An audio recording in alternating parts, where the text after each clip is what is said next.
Just had Tony La Russa on the program. It had a program, I guess, for that matter. Lots changed since then.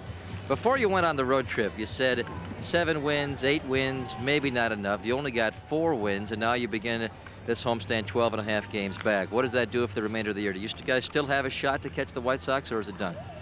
Well, as long as it's a possibility to run off a fabulous streak, I think X said it best in the paper. You know, you do something like Boston did, where you win 20 out of 24 or 5. You could climb back in the race. The first place team is 11 games over 500. But it was a missed opportunity. It was a tough opportunity on the road, and 4-11 is certainly not good enough to call yourself a contender. But I really felt that all but one game, I really thought we took our best shot. So I felt like we competed, and we had nothing to be ashamed of. Well, the road trip was so long. When you left, you had a 5-man rotation. You had a 3-man rotation for a week of it, and you come home with a 4-man rotation. We talked a little bit during the 2 games we broadcasted on the road about the 3-man rotation. Let's talk about that just for a moment. What did you learn from that, and will we ever see that again with the Oakland A's with you managing here? Oh, who knows? I mean, it was a scheme that Dave and I had talked about for years, and we thought this was the perfect time. It would, you get a boost on your pitching staff. We were struggling to get people out after the Yankee series. And you try it. I think we learned that if pitchers know they have a certain amount of pitches, they tend to be more aggressive and not waste pitches, and that, I think, is real positive no matter when you pitch. I also said at the time, it wasn't set up perfectly as far as the right lefts that you should work in your combinations, but I felt like it was a good. Obviously, I would never do anything to disrespect the game, so I thought it was our best chance there. We were, in our own mind, committed to it for a couple of turns, and after the second turn, more than anything else, felt concerned about the starting pitcher going out there without a chance for a winning decision. And secondly, not really sure how guys not conditioned to pitch every third day, how many times you could pull that off. So I think the 4 makes a lot of sense for our ball club, especially if physically our starters can pitch every 4th day somewhere between 75 and 90 pitches. Would you ever see yourself going to a 4-man rotation, say, beginning of next year, and using it for the entire season? Oh, I think it's not out of the ordinary or anything. I think there's an awful lot depends on the pitchers on your staff. Some pitchers really flourish by working often. Other pitchers really need that extra day. You'd be surprised what that extra 24 hours enables their arm to do as far as bouncing back. So I think if you had the right group of 4 guys and the right kind of bullpen, and you didn't have a 5th guy that you were dying to give the ball to, yeah, I think you could use it. For the remainder of our talk today, we're going to discuss Nolan Ryan. Last time we'll see him here in Oakland. I go back to last year when he hit Willie Wilson. August the 6th, was ejected, the first time he was ever ejected from a ball game in the major leagues. And afterwards and around that situation, some disparaging comments from him towards you. Does that taint at all how you feel about Nolan Ryan as he prepares for the start tonight? Well, actually, he made those comments before that Texas series. It was a series here. Not really. I think the big thing he said was that evidently this guy plays for the TV camera, and his TV camera's on. He's doing things, and he doesn't know me at all. And I think anybody that knows me, I probably do. I believe that managers are in the background, players are in the foreground, and anybody ever managed or coached with knows that to be true. So I just discounted it. It kind of hurt my feelings a little bit personally, but professionally, it doesn't take anything away from what I know Nolan Ryan represents, and I hold him in the highest esteem. All right, Tony, good luck tonight. To watch Nolan Ryan's last appearance here ever in the Oakland Coliseum, you must be a Sports Channel subscriber. The pitcher will become scrambled in a few minutes. 1-800-926-SPORT is the phone number. When the program continues, Brian Weber takes us back to June 11, 1990.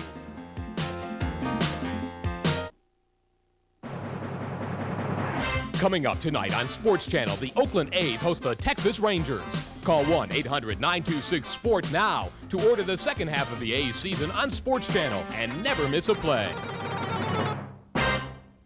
In just a few minutes, Nolan Ryan will make his final appearance in the Oakland Coliseum, a stadium that holds many memories for Nolan Ryan. For on June 11, 1990, Ryan made baseball history, and Sports Channel was there for all of Ryan's action.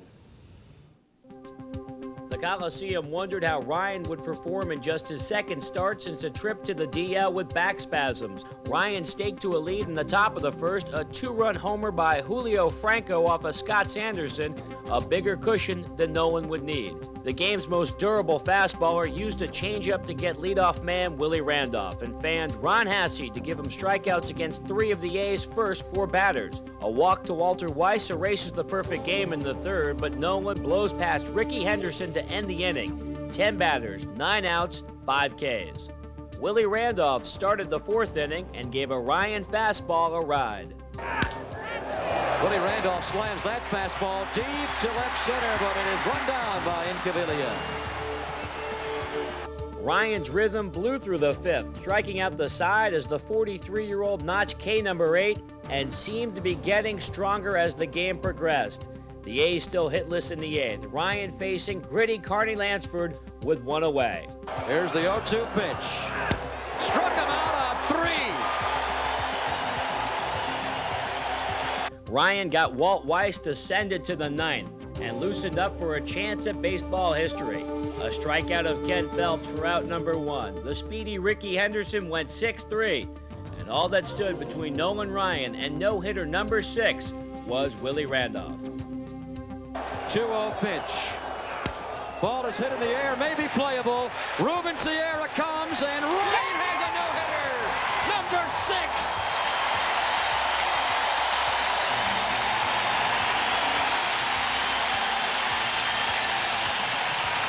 Not only are his teammates mobbing him, but a number of fans have climbed over the wall to get to Ryan.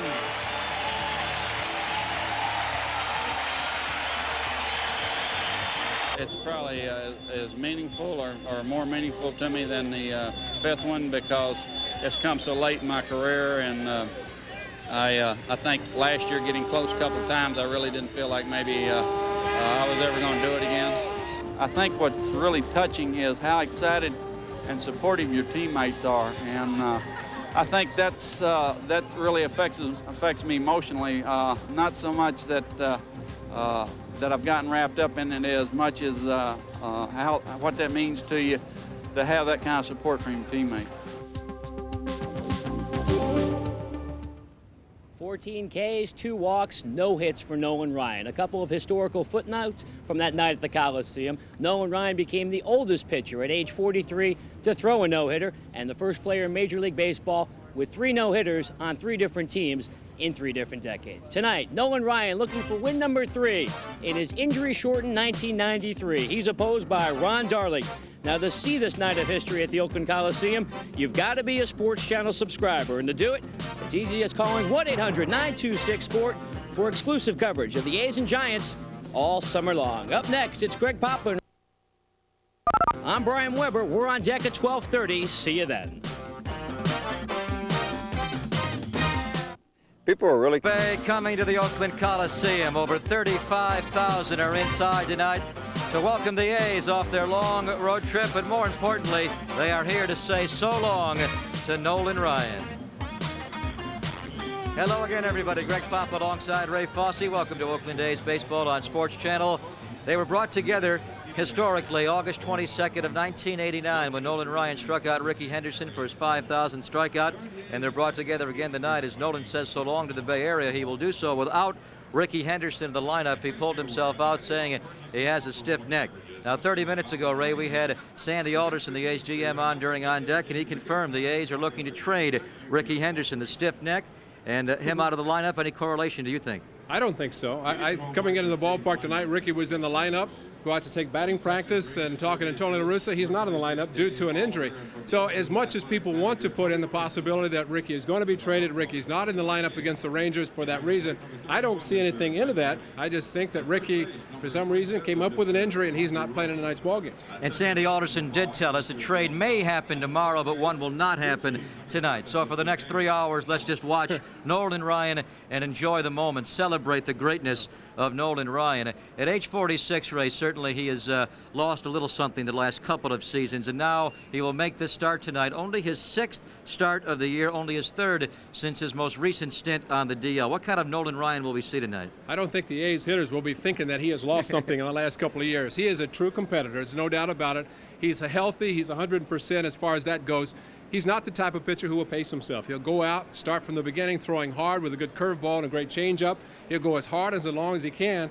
And these fans here tonight and the people watching are going to see a true competitor, and it should be a memorable ball game. Now, I say he's lost something. Last year he was throwing 97, 98. Now he's throwing 95 or 96. That's so he right. has lost a little yeah, something. Sure. Ron Darling will be throwing about 85 or 86 as he will oppose Nolan Ryan. Ryan, who got his 3rd win of the year last time out Monday in Anaheim, will be opposing Nolan Ryan. And all eyes are fixed on the Texas Treasure as he gets set to say so long to the Bay Area. We'll have the lineups in the first pitch, and we come back to the Coliseum after this. This exclusive presentation of Ace Baseball on Sports Channel is brought to you by Budweiser, fresh, pure, natural, proud to be your bud. Great Western Bank's family of companies, $38 billion strong. Great Western will always be there. Interactive Network. Remember, all Sports Channel Major League Baseball games are interactive. RCA, changing entertainment again. The bold look of Kohler. What a beautiful way to live. Rolaids. Rolaids spells relief. There we were, a jillion miles outside of the hood. The bus got a flat, got no jack. Homie's gonna cut his grass. What the? 4.5. Here, 4.5. Here, 9. 5. 6 dollars. Sold. The man's round sells, but he's got no beat. Pardon me. That was death. Yo, MC Cow Seller. Fresh. Alongside Ray Fosse, Greg Pampa back inside the Coliseum on a simply gorgeous evening. Ryan likes to work when it's warm out. It won't quite be Arlington warm, but it is certainly a very beautiful evening. High humidity like Ryan likes it as he goes to work against Ron Darling, who will make the start for the A's. A's returning off a rough road trip as they won just 4 of the 15 games on the trip. The White Sox a winner earlier tonight, so they now have a 13-game deficit. The Texas Rangers now trail the White Sox by 5. They've been struggling lately. They've had some injuries. Here's the way Kevin Kennedy's team will bat tonight. David Hulse, their center fielder, is out with a hamstring injury, so Gary Redus, the veteran, will lead it off and play in center field. Julio Franco will bat number 2 and DH. Here's where their lineup gets troublesome. Rafael Palmeiro bats 3rd at first. Juan Gonzalez, having a monster year, bats cleanup. Gene Palmer batting number 5. Ivan Rodriguez on the DL, so Gino Petralli takes over as the catcher for the Rangers. Doug Strange plays at second base. Remember Butch Davis from earlier in the year? He is the Rangers right fielder, and Mario Diaz will be the Texas Rangers shortstop in their matchup against Ron Darling tonight, Ray. A lot of emphasis on Nolan Ryan, but Ron Darling's coming off was one of his better starts against the Angels, in which he picked up the win down at the Big 8. Gave up just 8 hits in 6 innings, 3 runs in that ball game, but had his good sinking fastball working.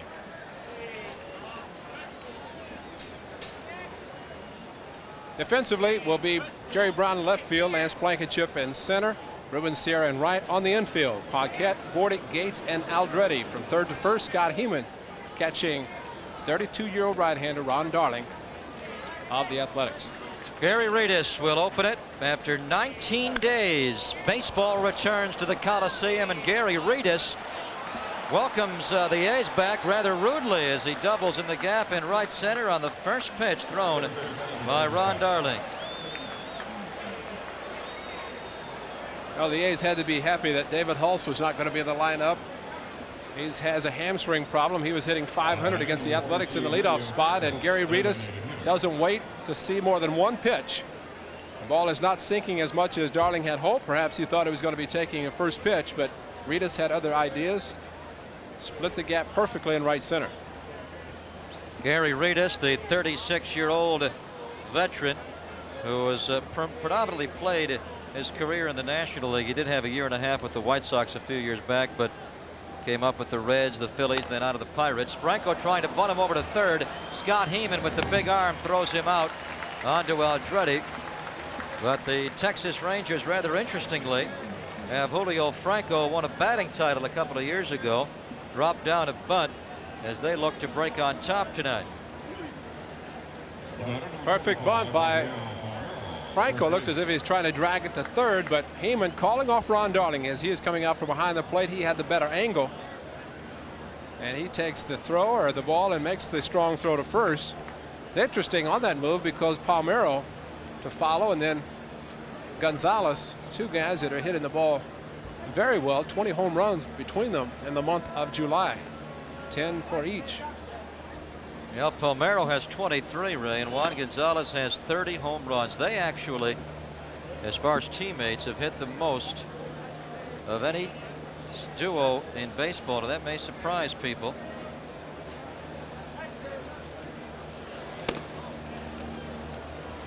Cecil Fielder and Mickey Tettleton in Detroit, and Barry Bonds and Matt Williams across the bay have combined for 52, but Palmeiro and Gonzalez have hit 53.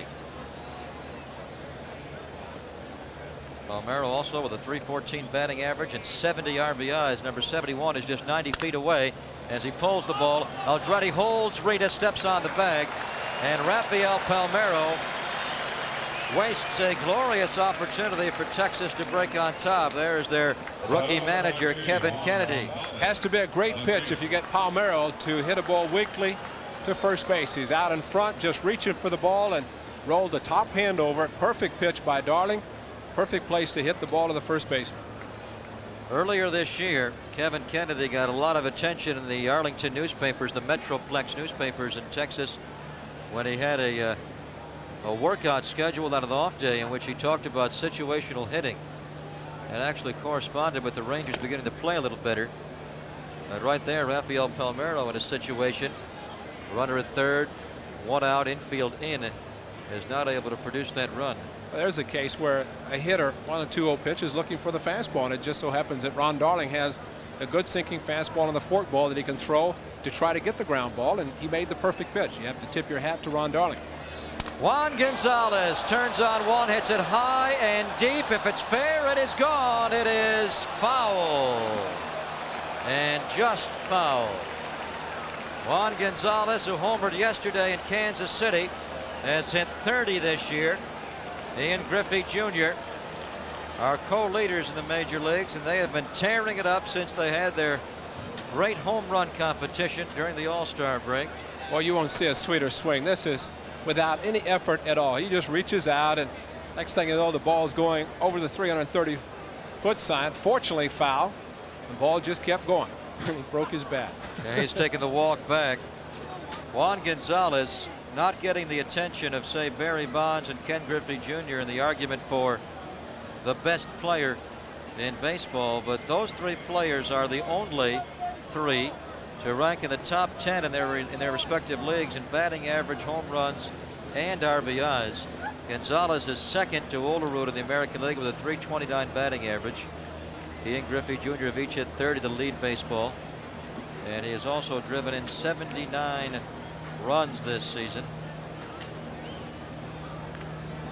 Ron Darling a bit stung, but he gets the reprieve. 1 ball and 1 strike. Gonzalez turns on one again and blasted foul. Gonzalez is just too quick. He's getting out in front and just whipping the bat and pulling the ball foul. That one a much harder foul, but it's a strike. Gonzalez turning heads this year, not so much with his home run output. Last year he led the majors with 43, but it's the batting average. This guy's hitting almost .330. Last year he hit only .260. 1-2. Darling misses. 2 balls and 2 strikes. Rangers batting in the top of the first. Reedus opened the inning with a double off of Darling, moved to third on Franco's sacrifice, but then Darling got Palmeiro on a big 2-0 pitch, a ground ball to first base. No advancement from Reedus. Now he goes after Gonzalez, comes in tight and misses to take it full. 3 balls and 2 strikes. You cannot give in to Gonzalez on a 3-2 pitch. I don't care how hot Dean Palmer is. He has 21 home runs himself in the on-deck circle, but he cannot be as hot as Juan Gonzalez. Well, this lineup, of course, missing Jose Canseco, missing Ivan Rodriguez. They just keep coming, and there's a base hit for Gonzalez, and they'll score Gary Reedus, and the Rangers take a 1-0 lead on Gonzalez's 80th RBI of the year. And that's why he's hitting close to 330. And of course, at that 330 now, because he's willing to just take the base hit, get the RBI, using the big part of the diamond on a pitch that's down, not trying to pull the pitch, not rolling the top hand over and getting the ground ball. Instead, the medium line drive. I wouldn't say it was scalded to center field, but it got the job done. Dean Palmer in a bit of a slump. Still has a tremendous power potential with 21 home runs. He is in a 3-for-30 batting slump the last 8 games. His average was at 253. It has now dropped to 239. Still, he is 9th in the league in home runs with 21. Leads all of baseball in strikeouts, though, with 98.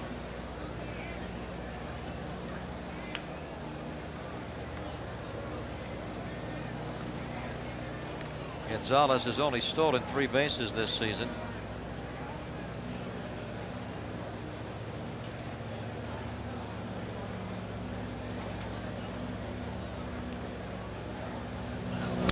Palmer breaks the bat and dribbles weakly to Darling, and will throw him out. Arenas opens the inning with a double, and then with 2 outs, Juan Gonzalez singles him home, and the Rangers have given Nolan Ryan a run lead before he even goes to work. Here's the way the A's will bat tonight, assembled by Tony La Russa, brought to you by Motorola. A number of the A's, Ricky, also Steinbach and Dave Henderson out. They do not hit well against Nolan Ryan. Lance Blankenship will open it. He is in center field. He does hit Ryan well. Jerry Brown will bat number 2. Ruben Sierra, former teammate of Ryan's, will be in right field. Troy Neal, who grew up 30 miles away from Alvin, Texas, where Ryan grew up and still lives, the A's DH. Mike Aldretti at first base. Craig Paquette will bat number 6 and play at third base. Mike Bordick, the shortstop. Brent Gates at second, and Scott Heeman catching. And I'm hurrying through the lineup because they are giving Nolan Ryan a standing ovation here. Well, deservedly so.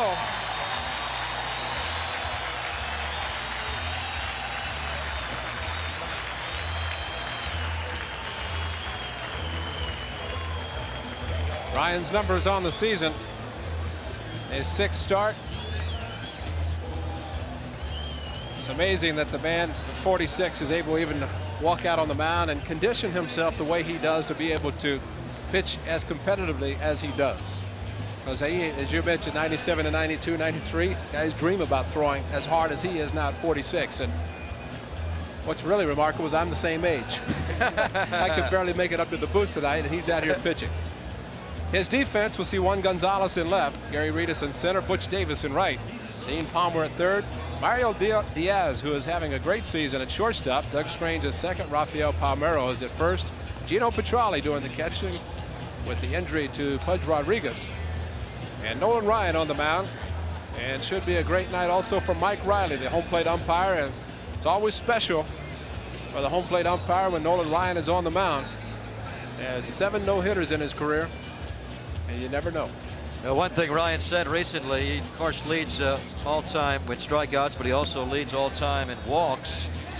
And he said, I would not have that record if it were not for the umpires. Calling all those balls on him. 2,769 walks, along with his 5,689 strikeouts. See Ryan out in front of the pitching mound, in between the mound and home plate, as he is checking out the turf. He always does that in the event there's a ball hit in front of home plate or a bunt that he knows the footing is going to be there. And you see him there pawing away at the mound, getting his landing area. When Nolan Ryan is on his best stuff, he only leaves one print on that mound. He'll almost step in the exact same spot every time with his land foot. The reason he has endured now in his 27th year at age 46 is his mechanics are virtually perfect. Ryan he's gone on the DL 4 times in the last 2 years, 2 this year and 2 last year, Ray, but not so much arm trouble. It's the legs giving out on him at that kind of age. There's Blankenship leading off, one of the few that can claim that he hits Nolan Ryan and be accurate. There's the Ryan curveball. It's 1 ball and 1 strike. Talking to Nolan in the clubhouse before the game started, and was asking about his son Reed, who is pitching this summer for a league in the Midwest and goes to TCU. And he said that his son is just like him. If the curveball is working, he's tough to hit. And that's the same with Ryan. He can get by with a fastball, but probably not like he could 10 or 15 years ago on a consistent basis. 1 ball and 2 strikes to Blankenship. Rangers scored in the top of the inning on Juan Gonzalez's single. Curveball he leaves high. Ryan's 3rd start since coming off the disabled list. First start he was very good, beating the Blue Jays, as he went 5 2/3, gave up just 3 hits and a run. His last start last Sunday, not as good, as he gave up 6 runs and 6 hits in 5 innings of work. Count is 3 balls and 2 strikes. Ryan has struck out 21 this year and walked 14. Blankenship trying to work his way on base. There's ball 4. If you listen closely, you can hear after knowing Ryan makes every pitch, he gives that grunt. He puts everything into it.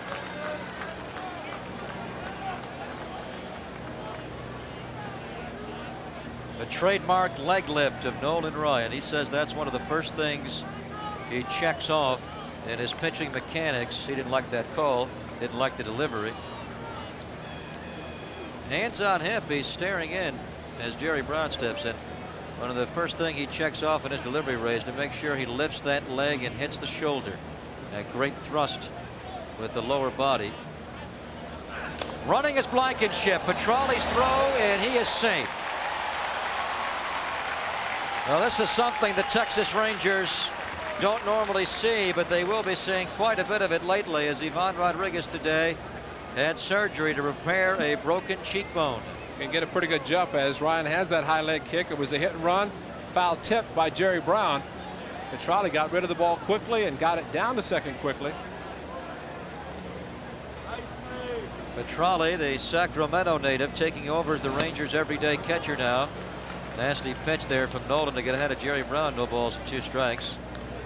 Yesterday in their loss in Kansas City, rather freakish play, Hubie Brooks on his follow through clubbed Ivan Rodriguez and broke his left cheekbone. He will be out probably a month to 6 weeks.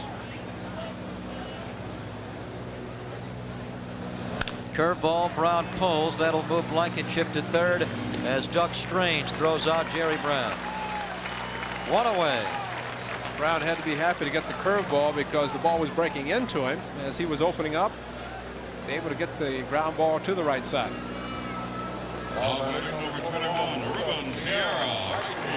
That'll bring up former teammates Ruben Sierra.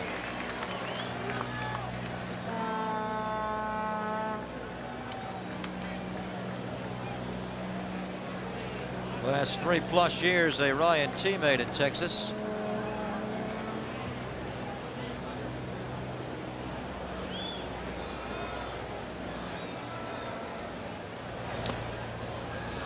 Missing low. Here's a great scenario. Runner at third base, 1 out.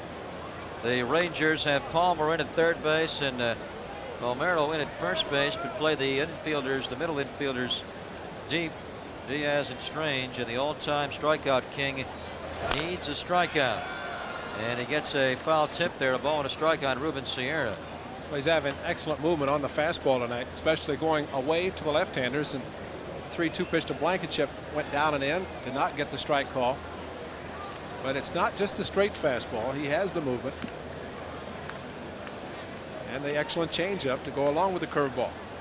And he has developed the changeup in the last half-dozen years or so. That makes it even tougher to hit him. Hayes trying to tie this game as they bat in the bottom of the first. Sierra backs out.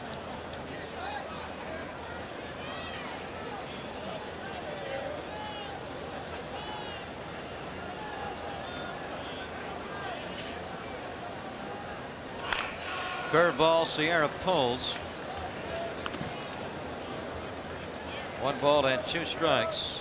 There's Kevin Kennedy, who was in the middle of a controversy yesterday, as the KC Royals young player Brian McRae was hit, and he charged Kevin Kennedy. That stemmed from a hitting of Rafael Palmeiro the night before between those two clubs. Fastball he misses away, 2-2. That last pitch on the radar gun, 94 miles an hour. In Ryan's first start off the DL, he was clocked as high as 96. Strike 3 call. Ruben Sierra is run up by the plate umpire Mike Riley, and we'll see about this pitch. Took something off the pitch and fooled Sierra as he committed. Could not stop his swing as the ball was running away from him. And he took just enough off the pitch to get Sierra to commit far enough for Mike Riley to call him out. They called it as a swinging strike and not a looking strike. First strikeout of the ball game for Ryan, number 5,690. Now Troy Neal bats. He said Neal said his knees will be shaking a little bit as he steps in. Troy grew up in Freeport, Texas, about 30 miles from Nolan's Alvin, Texas. 1-0 pitch. He flies to left center. Juan Gonzalez drifting over, takes it. And Nolan Ryan gets out of the first inning unscored upon, despite the leadoff walk to Blankenship. After 1, Texas 1, the A's nothing. Tumbling catch into the crowd. And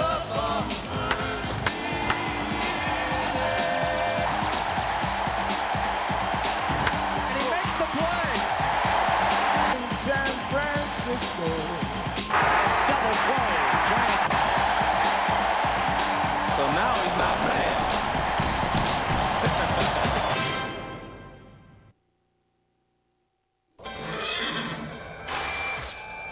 Used to be a bank here.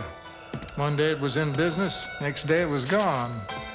Well, if your bank is calling it quits and you're wondering what to do, switch to Great Western Bank. You'll find a 24-hour hotline, Saturday hours, all the conveniences. So if your bank is history, come to Great Western. They're still making history.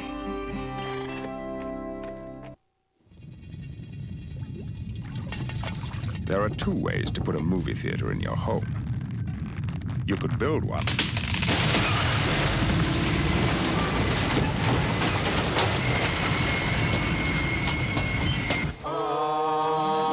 Or you could simply buy the giant 35-inch RCA home theater with SRS sound. It's the easiest way to get a movie theater in your home. Crystal clear night over the Oakland Coliseum. A's baseball on Sports Channel, authorized under television rights granted by the A's solely for the entertainment of our audience. Any publication, reproduction, retransmission, or other use of the pictures, descriptions, and accounts of this game without the express written consent of the Oakland Athletics Baseball Company is prohibited.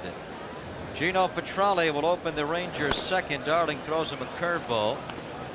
Petralli, who has been a backup catcher for the Texas Rangers the last few years with the emergence of the young all-star Ivan Rodriguez, now takes over on a daily basis as Rodriguez is down to injury. The Rangers have called up John Russell, who'll be an extra catcher on the roster.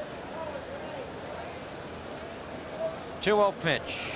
Petralli hits pretty well to right center. It hangs up. Ruben Sierra backpedals and takes it for the first out of the second inning. Here's the injury we're talking about involving Ivan Rodriguez. The batter is Hubie Brooks. Now watch the follow through. Rodriguez is catching, and boom, right on the back of the helmet, and it got his left cheekbone. And again, he had the operation today, Ray. Take another look at it here, and he's starting to go up as the foul ball had got up in the air. But there's different reports, talking to Jim Sundberg on the broadcast team for the Rangers, and Said he might be back in 3 to 5 days, so it's not as long as what they think. He's not on the disabled list. Really? They sent Matt Whiteside down when they activated John Russell. So at this point, Rodriguez is not DL. He did have surgery today. What they're saying is it repaired a depressed fracture in his left cheekbone. Doug Strange, also playing because of injury in part, lifts the ball to right field, and Ruben Sierra has the second out. Well, if the news is only going to be out 5 days, it won't be so depressing for the Rangers. That's actually rather uplifting.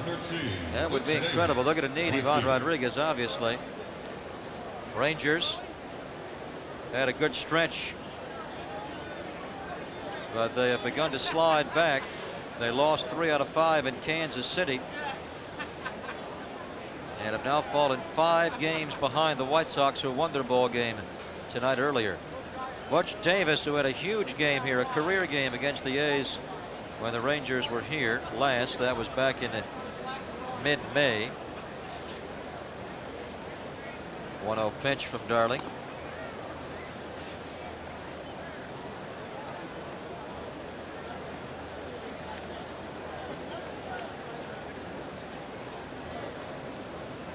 Darling was very successful getting the low pitch at the knees in his last outing, a win at Anaheim on Monday, and there he gets a strike. He has to get that pitch, especially if he is going to be successful. The good sinking fastball. He hopes the hitter swing at it and gets the ground balls. If not, he wants the strike call. Davis past Paquette. Jerry Brown playing in left field, going to take a shot. He's going for 2, and he is safe. Well, Butch Davis at age 35, after 13 years playing predominantly in the minor leagues, now up on an everyday basis. He hustles on everything. Well, it's a good time to try to go for 2 with the 2 outs, but the ball so hard past Paquette, couldn't get a glove on it, and he was thinking 2 as soon as he hit the ball and started to run. And didn't stop around first. Jerry Brown made as good a play as he could to get the ball back in, but Davis making the good solid turn around first. Did not go too deep on the infield. He's out here. His double did not last long as Bordick ducks in, and Ron Darling, an outstanding fielding pitcher, former Gold Glove winner in the National League, is able to throw him out and get the call from Dale Scott. So in a roundabout way, Darling throws a 1-2-3 second inning.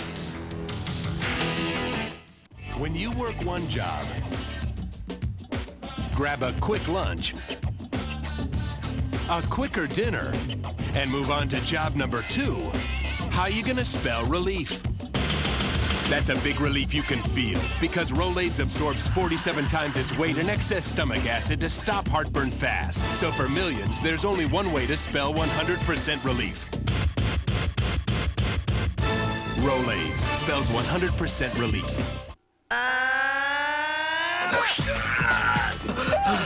This summer, Mike Myers takes a whack at marriage.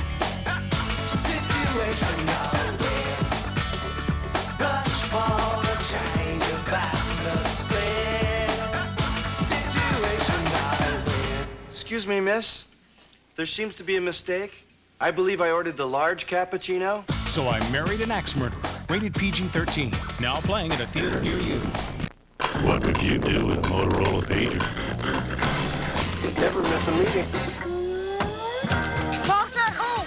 Pager. All right, you got the pager number, right? We're going out. Cool, this works. A Motorola pager lets you stay in touch with the important people in your life while doing the things important to you. The affordable, portable Motorola pager. Life goes on.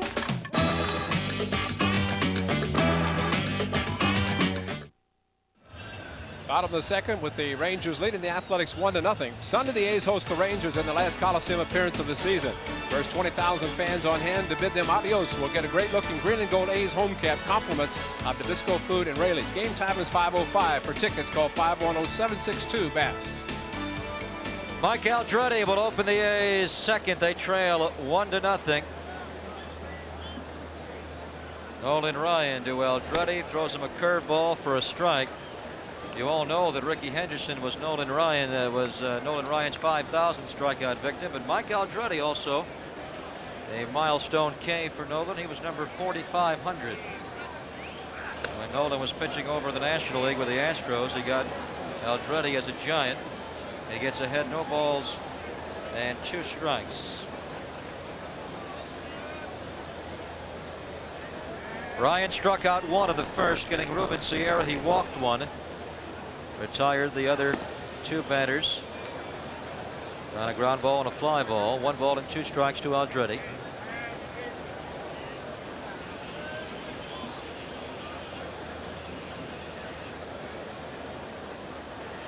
Fastball is pulled. Doug Strange in shallow right throws out Aldretti for the first out of the second for the A's. Ron Darling, Ray, made a superb play to pick off Butch Davis to end the top of this inning. And he did it with the first pitch, or actually before he made the first pitch. Mike Portick sneaking in behind, and Ron Darling not concerned about throwing the ball in center field. He made the quick throw, and he had to make it quick. Could not hesitate. And he's able to get Davis, who hustled his way into second for a double. Not able to get back on the pickoff. Paquette, the appeal to first and no call from Rocky Rowe. It's ball 1 to Paquette, the rookie, making his first ever appearance against Nolan Ryan.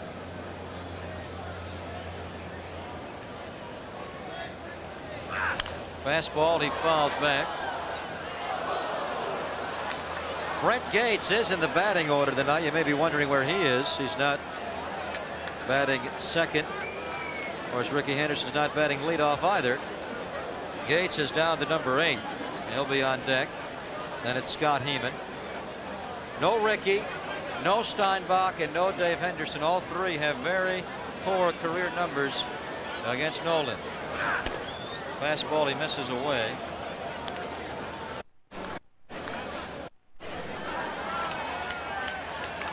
Ruben Sierra giving the A's kind of a scouting report on Ryan before the game, saying you have to look fastball, but don't discount the curveball and the changeup. There's the fastball in. How do you do that? How do you do that? His last pitch, 93 miles an hour. That high leg kick, ball coming in on Paquette, but at that speed is not able to get the bat through and put it in play. Now you might see the big curveball, although 2-2, he may not take the chance of missing with the curveball 3-2, knowing that he's going to come back with a fastball. Working with Petrali tonight. He wipes off twice. Fastball is high. There he works over the landing area. That last pitch was clocked at 94 miles an hour. Ryan, since throwing his no-hitter here on this Coliseum mound June 11th of 1990, is 0-2 in 5 starts. And he has not done well against the Oakland A's since beating them April of '79, as he walks Paquette on the 3-2 pitch. Ryan, in his last 9 starts against the A's, is 1 in 5, with the 1 victory being his 6th career no-hitter. Number 13, Brent Gates, second base. Lifetime against the A's, he is 11-17 with a 2.98. In lifetime here at the Coliseum, he is 5-6 with a 3.46. Brent Gates.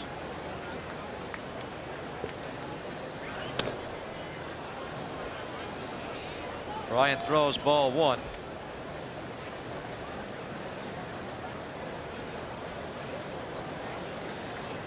Tommy Reynolds coaching at first base.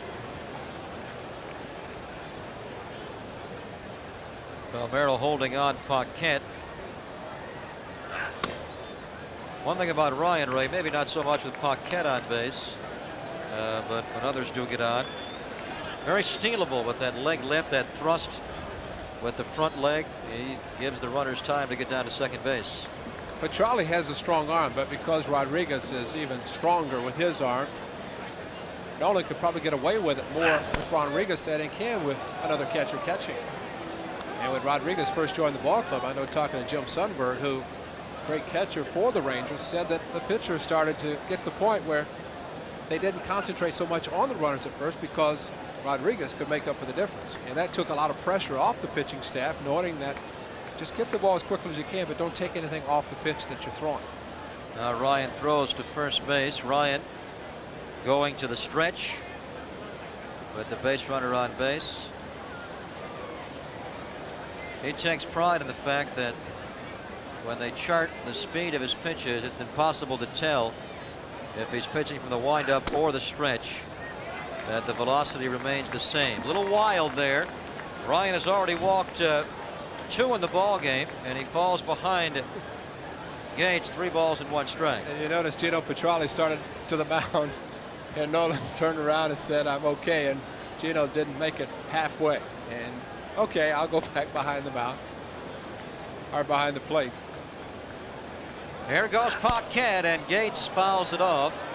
La Russa puts the hit and run on with the 3-1 pitch, knowing that Ryan had to come in with a pitch. Count now goes full.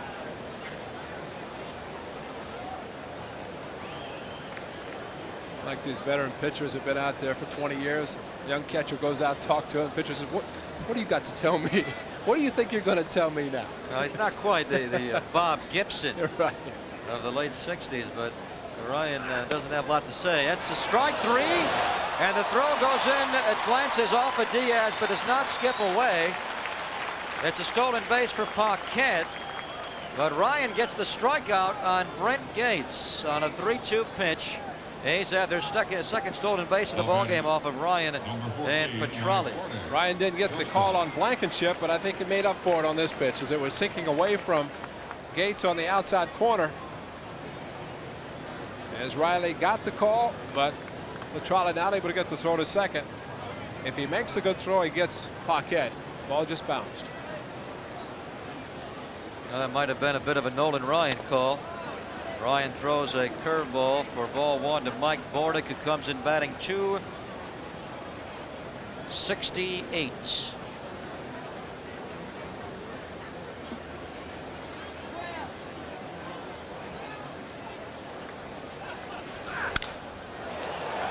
Right field, Butch Davis lined up, has got it. So the same thing in the second inning as the first for Ryan. A bit wild, he walks a man, but able to pitch out of it unscored upon. After 2, he leads Darling 1-0.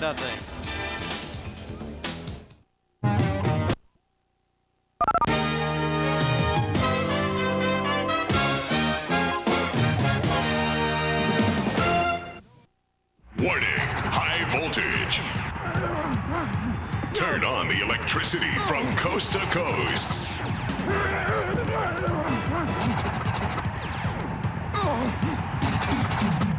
Shocking. Jolting. Coast-to-coast conference collisions put the juice through to your tube. Plug into the excitement. As the summer sizzles, Prime's August blazes with excitement. Live professional tennis heats up with tournament action from around the nation, and tee it up with the pros from the LPGA and European PGA Tours. And shift gears to auto racing with coverage from the SCCA, ASA, and NHRA. Plus, the punches and knockouts continue with the excitement of Prime Championship Boxing. The action and thrills blaze on this August on Prime Network.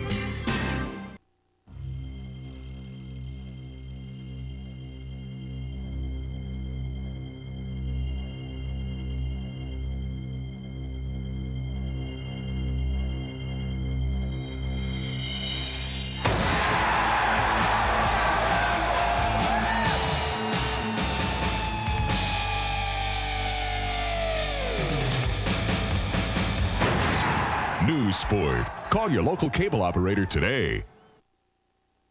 We go to the third. Atlanta Braves a winner tonight in Houston 4-1. The Giants are leading though 8-4 in the 7th in Colorado. The Astros will be here next weekend, and we're going to bring you even one better than our usual double play weekend, a triple play weekend. Friday night, Saturday and Sunday afternoons, the Giants and the Houston Astros, all three right here on Sports Channel. Along with Ray Fosse, Greg Pop at the Coliseum. Mario Diaz, the Rangers shortstop, will open the third against Ron Darling. Gary Reedus and Julio Franco, the top of the batting order to follow. Rangers, a first inning run on an RBI single by Juan Gonzalez. And Nolan Ryan has thrown 2 innings of shutout baseball. He has walked a batter in each of the first 2, but no real damage and no hits yet for the A's. 1 ball and 2 strikes. Darling relies on the movement of the fastball. Ryan relies on the speed of the fastball, getting it up to the plate. Of course, he has some pretty good movement also on the fastball. Darling's is more down, whereas Ryan has a tendency to move away from the hitter. Diaz chops it to Bordick, and Bordick throws on to Aldretti.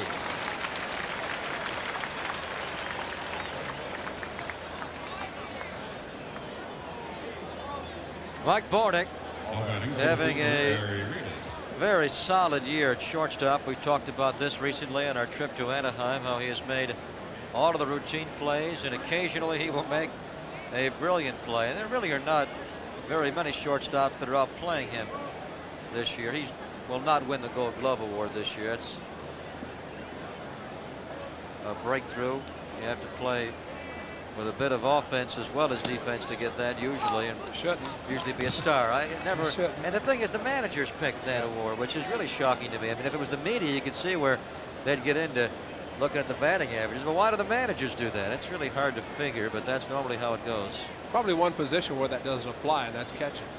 You have a tendency to go more the defense, the throwing ability. Rodriguez, of course, you'd have to figure he's odds-on favorite to win it for many years with his ability, just the defensive part. You forget about his offense. Now, how about shortstop this year? Cal Ripken Jr., he's having somewhat of a poor year, certainly offensively. Ball dribbled, tough play. Darling, a great fielder. Oh, he lost the ball. He started to throw, and it looked like he pulled his arm back not to throw. And the arm came through, and he lost the ball like a quarterback being blindsided. It scored a base hit all the way. The Rangers' 4th of the game, and 2 belong to Gary Reedus. I don't think Ronnie had a good grip on the ball once he started to throw, and as a result, the ball slipped out of his hand. But he was very quick off the mound. Swinging bunt, as they call it. Placed perfectly. See, that ball just slipped right out of his hand as he did throw. Darling was the only person to have a chance. Fortunately, the ball just rolled towards the mound. It didn't overthrow the first baseman. Gary Reedus in the leadoff spot tonight, playing well. He opened the game with a double on Darling's first pitch to right center. Came around to score on Juan Gonzalez's single. He's now 2 for 2. Julio Franco with a sacrifice his first time up, moving Reedus from second to third. Franco hitting only .262 this year.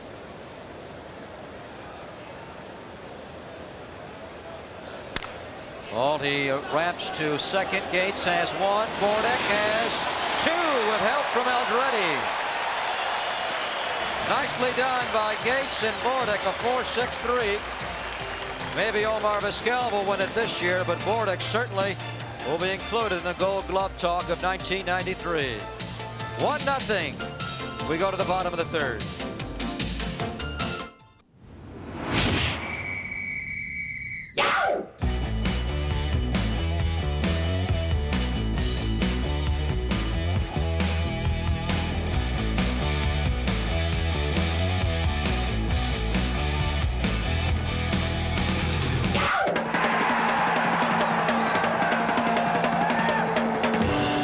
Sport.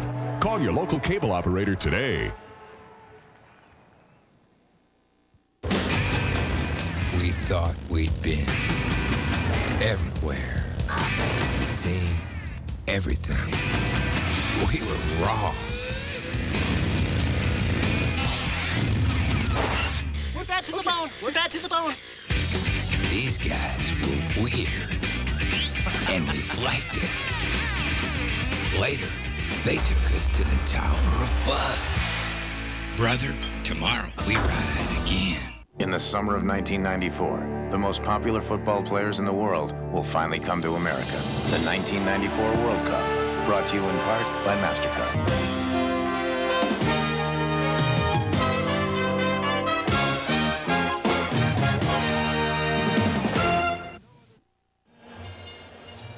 A's have had 2 base runners, still looking for their first hit and first run as they trail the Rangers 1-0 in the bottom of the 3rd. Meet Terry Steinbach, Goose Gossage, and Joe Baver at the A's Autograph Afternoon Wednesday, August the 4th after the game. Coupons are $5 each and benefit the Northern California libraries. Autograph Afternoons are presented by your neighborhood Chrysler Plymouth dealers. Players subject to change.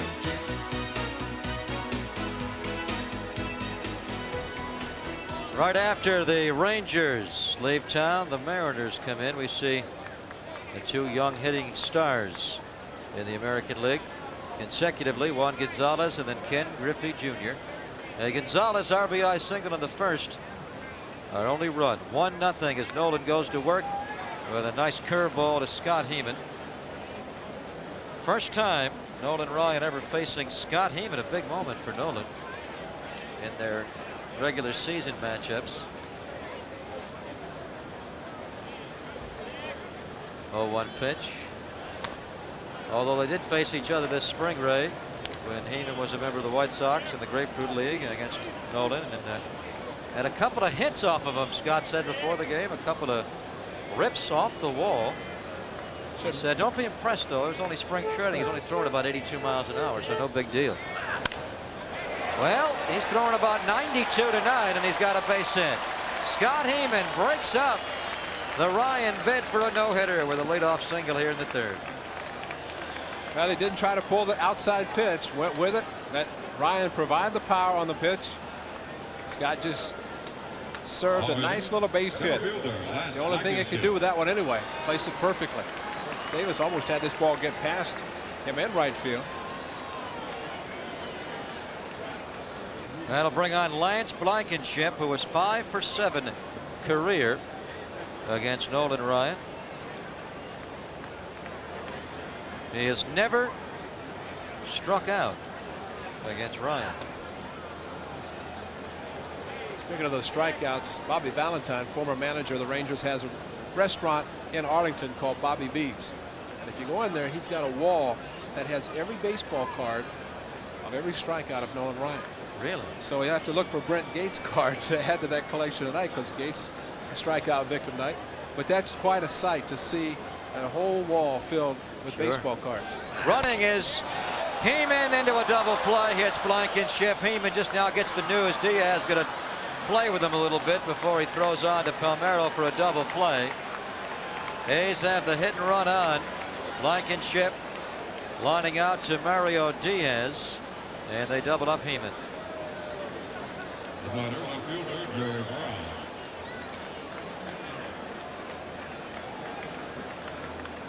Bobby V's all these years, though that was Bobby Vinton's place. You're saying it's Bobby Valentine's, huh? Yeah. He's got a couple of them in the Metroplex, as the Dallas-Fort Worth area is known. Ryan to Jerry Brown. Ryan has 2 strikeouts tonight, now 5,691. Steve Carlton remains second on that list, 4,136. Now he just blew by him. Seems like a couple of years ago they would alternate daily on the outings, and he has now passed him by 1,600 strikeouts. In fact, in all of baseball history, that is the biggest differential, Ray, between first and second place in the rundown of career achievement. And that's incredible.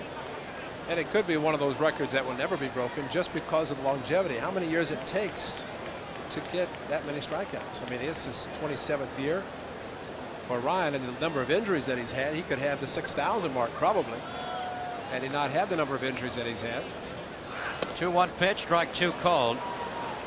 He has been on the disabled list, Ryan, 15 times, twice this year and twice last year. He is second, though, all time in games started. This is start number 766. Only Cy Young, who started 818 and more. Ryan explodes the fastball away. 3 balls and 2 strikes to Brown. Brown grounded out to second his first time up. Rangers leading 1-0. Ryan does a little pacing just to kind of pace, but he does not take anything away from each and every pitch. There's Ryan's third walk of the ball game. He has walked one Oakland A in each of the first 3 innings. See Mike Riley try to get out of the way as he thought Petrale was going to miss the pitch, and his leg was right in line with the fastball from Ryan.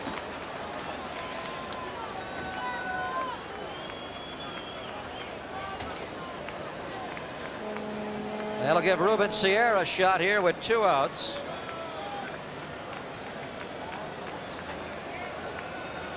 Sierra struck out his first time up as Ryan works it high, ball 1. 92 miles an hour on the last pitch. His last outing, his fastest pitch was clocked at 93, and he averaged 91 for the game on fastballs. Well, we had him as high as 94 so far tonight. Ball 2.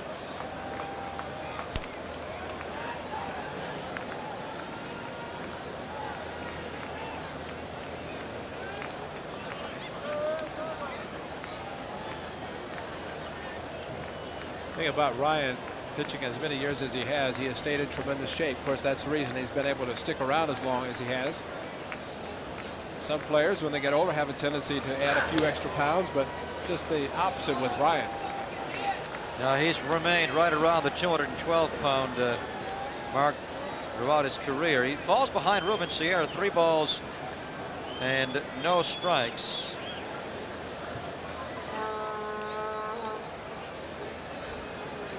Nolan obviously aggravated with himself as he's showing some wildness here. He walked Jerry Brown after getting the first 2 outs. Heeman singled to open the inning, but then Blankenship lined into a double play. There's a strike, says Mike Riley. 3 balls and 1 strike to Ruben Sierra.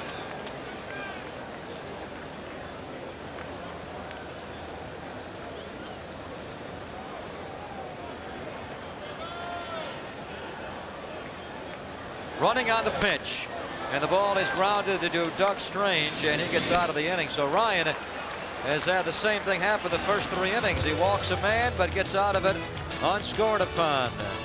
May 15th, 1973 at Kansas City.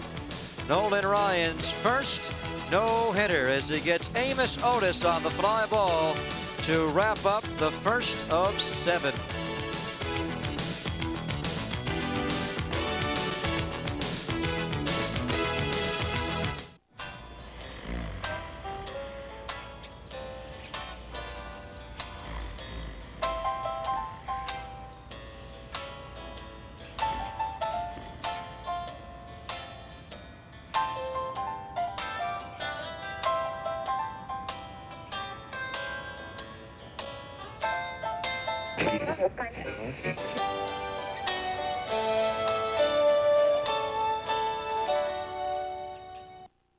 Every season is more of a physical challenge, but after 26 years in the majors, I've learned to take care of myself. Like now, when my muscles are sore, I take Advil. Just a couple of Advil, and I'm ready to go another 9 innings.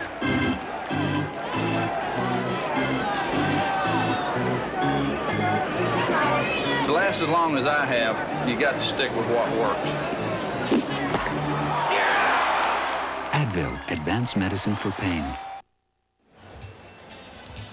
Great crowd on hand tonight. First game of this homestand, first of 3 against the Texas Rangers. Athletics trailing 1-0 at the end of 3. The Kingsford Charcoal Picnic Plaza, the Surefire, is the ideal way to enjoy a pregame barbecue with the A's. The plaza can accommodate up to 500 people. For information, call 510-430-8020, extension 4948. Oakland A's baseball on Sports Channel tonight. We'll be with you again tomorrow, 12:30 on deck. And 1 o'clock game 2 of this series. Bobby Witt, the former Ranger, will pitch for the A's, and Kevin Brown, the All-Star Game starter of last year, who was won just 7 games this year, 7-7 with a 3.85. He will go tomorrow at 1 o'clock. Ron Darling versus Nolan Ryan tonight is 1-0 Ryan leading as we go to the top of the fourth. Rafael Palmeiro, Juan Gonzalez, and Dean Palmer. The most formidable 3, 4, 5 portion of Kevin Kennedy's batting order step in. Palmeiro grounded out to first his first time up. With a runner at third base, just one out. Darling on a 2-0 pitch got Palmeiro reaching. Nolan Ryan has allowed just one hit tonight, his first 3 innings of work. He has walked 3 though as he watches Darling throw low and fall behind Palmeiro. 3 balls and no strikes. And that's the same pitch that Palmeiro swung and hit slowly to first base. And his first at bat, he takes it this time. There's a strike all the way. Rafael Palmeiro will be a free agent at the end of this year.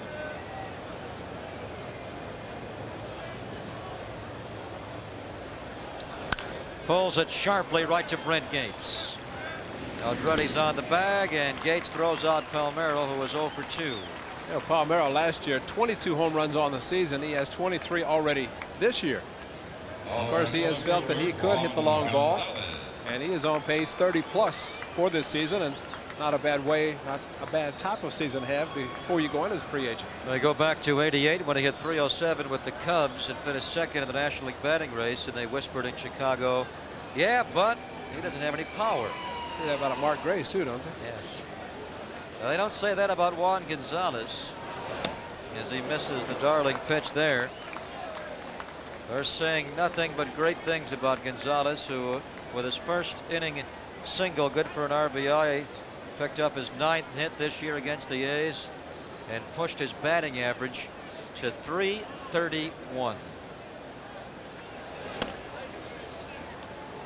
We were wondering before the ball game, when was the last time a guy hit more than 40 home runs, drove in more than 100 RBIs, and hit higher than .330? Gonzalez on pace for all of those things as he grounds to Bordick on a backhand, and he is out. Nice play by Bordick for the second out of the inning. Good play by Bordick as Gonzalez able to run very well, got down the line very quickly. Bordick with that strong arm. Amazing how he's able just to reach for the ball and throw, not take a big step, take a couple of steps to try to get rid of the ball. Right there, just flat-footed. Perfect throw right to Aldretti. Strong arm. Yes. Gonzalez on pace to hit 48 homers. So think about that for a while. When was the last time a guy hit .330, 40, and 100? We'll tell you when Gonzalez bats his next time. Dean Palmer with a big hack at Ron Darling. Darling looks pretty good tonight, Ray. In a first pitch he threw, Reedus doubled. Got out of the first, giving up only 1 run. Given up a couple of ensuing hits, but he is pitching well. And a completely different type of start tonight in comparison with his last one. His last outing is the game the A's got an 8-run third in Anaheim and rolled to an 11-4 victory. He led most of that game. Gave up 8 hits and 3 runs in 6 innings of work. Strike to Dean Palmer. 1 ball and 2 strikes.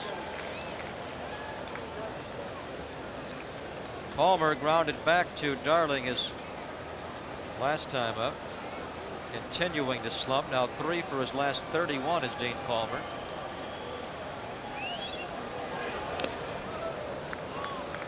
I think Darling learned something with the first pitch of the ball game to Gary Reedus. It didn't have very much sink on the fastball. Reedus hit it for a double, but since then, as this is a very aggressive hitting ball club, they swing at a lot of first pitches, won't walk that much. So Darling has made sure that the ball has been sinking almost every pitch. Perfect. There you go. Sunk out of the strike zone, but Palmer took a hack at it, and he strikes out again. His 99th strikeout. Dean Palmer's, he leads all of baseball. Nolan Ryan goes to work when we come back with a 1-0 lead. Cross the Atlantic for the mastery and the breathtaking beauty as the world's finest golfers make their next stop on the European Tour.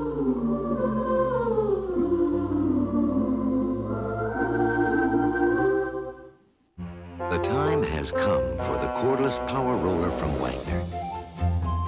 It's so quick and easy, it can cut painting time in half. So get your hands on a real value, because the value of Wagner keeps on rolling.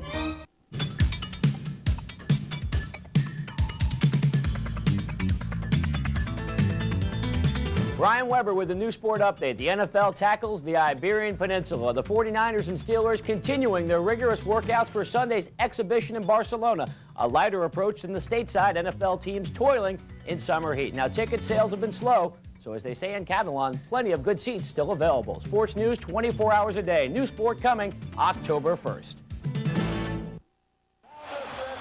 1-0 as we watch a future Hall of Famer, Nolan Ryan, go to work. We'll watch a future Hall of Famer become a Hall of Famer on Sunday when Reggie goes in. Join us on deck for a special edition 8 o'clock show. Recently had a chance to talk to Reggie for 1 hour. You'll be hearing a lot of that interview. Among other things, we'll ask Reggie about being the straw that stirs the drink. They needed one ingredient to make it happen, and I was that guy. If you want to call me the straw that stirs the drink with all the other ingredients in the stew, you need one more thing to make it happen. I'm not the whole reason, and so, but it didn't come off like that. It was sensationalism with the media, and they beat me up pretty good with it.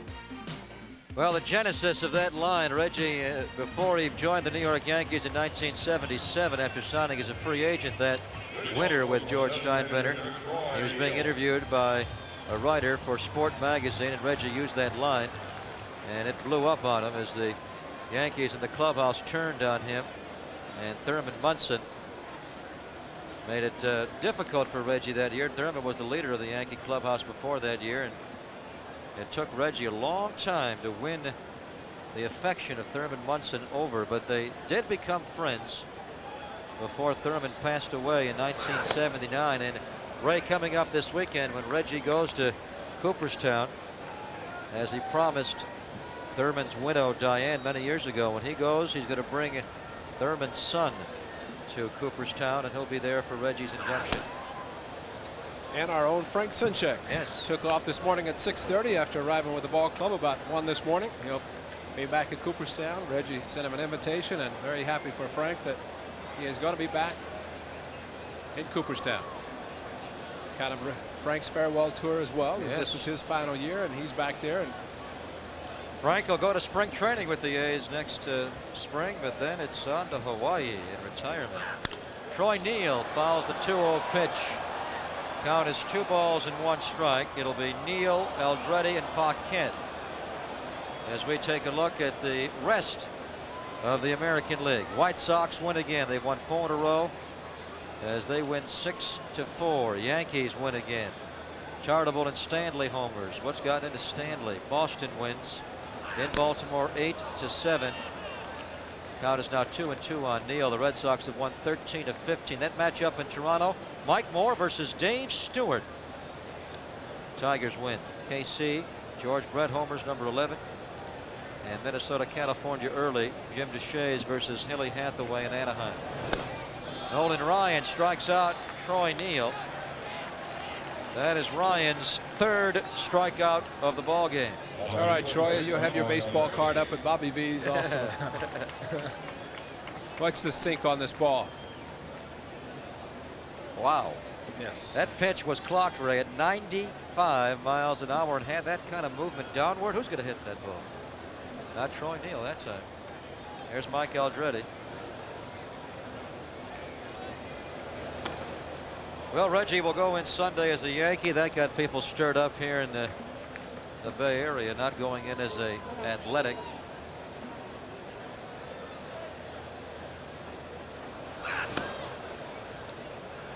What camp will Nolan Ryan go in with? There's a good question for you. I would say it would be the Rangers. Probably a 10-gallon camp. He has a 10-year personal service contract with the Rangers, and I think one of the reasons they locked him up, they wanted him to go in as a Ranger, and I'd have to think he would anyway, because they showed a lot of confidence in signing him. And Houston people have to be wondering, why didn't we keep him? They had the opportunity. His 10-year personal services contract takes effect the day he retires. Ryan goes 3-0 on Mike Aldretti. There's a strike. You've seen Ryan a few times mutter in, and like he's upset with the work Mike Riley is doing behind the plate. If anything, Ryan is probably upset that he's having to throw extra pitches, whether they're strikes or not. But for someone who has not had a lot of starts this year and puts as much effort into every pitch as he does, he has to be concerned about the number of pitches. He's had a lot of 3-1, 3-2 counts. Well, in a lot of ways, it's a typical Nolan Ryan start in his 800th Major League appearance tonight and his last in the Bay Area. He has thrown 60 pitches, not a very good ball strike ratio. He has walked 4 now and struck out 3. He is the all-time leading strikeout pitcher as well as the all-time leading base on balls issuer in the history of baseball. Paquette down the line, that'll slice foul. Strike 1 on Craig Paquette, who walked his first time up against Ryan.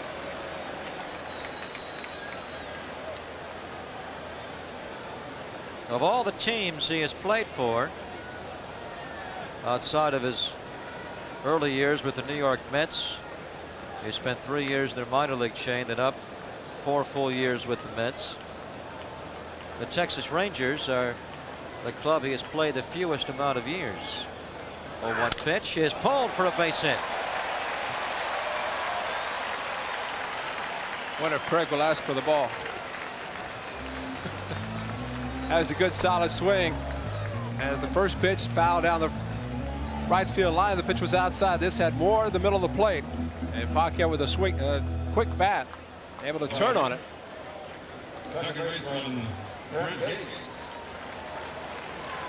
Nolan Ryan pitched 8 years with the California Angels. Pitched 4 of his 7 no-hitters there. And that's when he was probably at his overpowering best, those 1970 years. He ripped off the strikeout title in the American League 7 of 8 years as an Angel pitcher, including 1973 when he broke Sandy Koufax's record and struck out 383.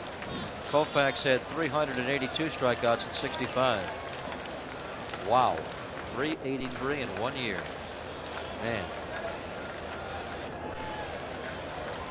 From the stretch, his 1-0 pitch to Brent Gates is low.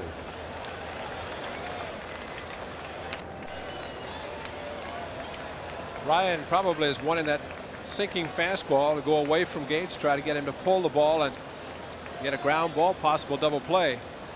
So you just have to think about it. This is his second at bat. Gates is already seeing that good sinker going away from him and that he was called out in the last at bat.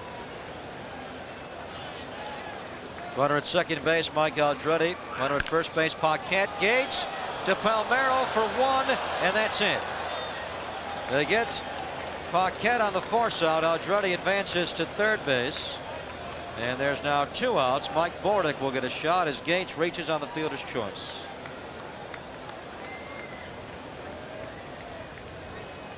Another dimension for Ryan, as instead of throwing the 4-seam fastball, trying to throw it by the hitter. Look at the sink on it. Good sinking action. He gets the ground ball. Not able to turn the double play. Diaz very wisely getting the ball coming off the bag as he had no chance to get Gates.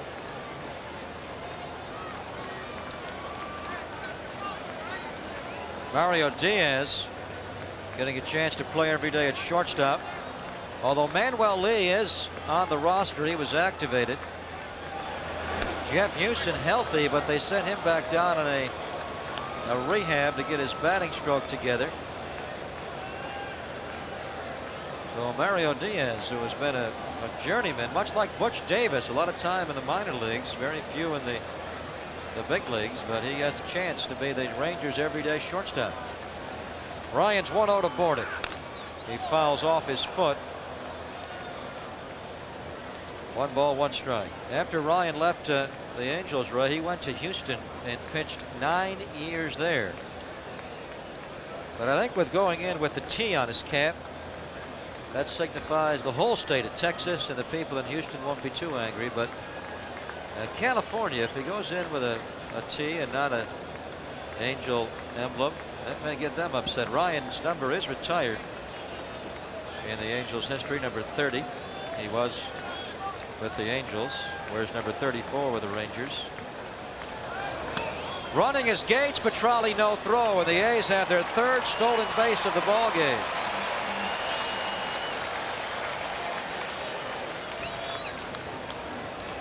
Blankenship, Paquette, and now Brent Gates steal off of Ryan and Petralli. Well, it was a curveball, and no way Petralli was going to try to throw out. Gates at second. Had a little fake, seeing if he could get Aldretti off the bag. It was definitely not a double steal. Big steal sets up two in scoring position, keeps the force away from second base for Bordick. 2-1 pitch. He hits down the line. Coming over Butch Davis. It lands foul. Foul ball. Bordick just missed, doubling in two and giving the A's the lead. As close as Davis is playing to the line, it's going to be tough unless Bordick hits it a little lower. Watch where Davis sets up. He is, what, 20 yards off the line? That far. And moving closer. Now he's moving away. He can't get any closer. Yeah. Center fielder Gary Reedus is playing Bordick dramatically towards right center and shallow. Juan Gonzalez also playing him off the line. They don't feel that Bordick can pull Nolan Ryan, which he does for a base hit. Aldretti scores. Here comes Gates. Nope, he goes back. Gates held up as Bordick singles in one to tie the game. He might not have pulled Ryan with a fastball, but he threw him a curveball, and Bordick was waiting for it. Solidly hit, but Tommy Reynolds very wisely held up Brent Gates. So the curveball, Bordick went down and got it perfectly.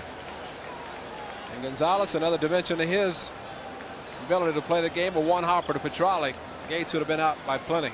Yeah, he has a very good throwing arm. Juan Gonzalez was their center fielder last season.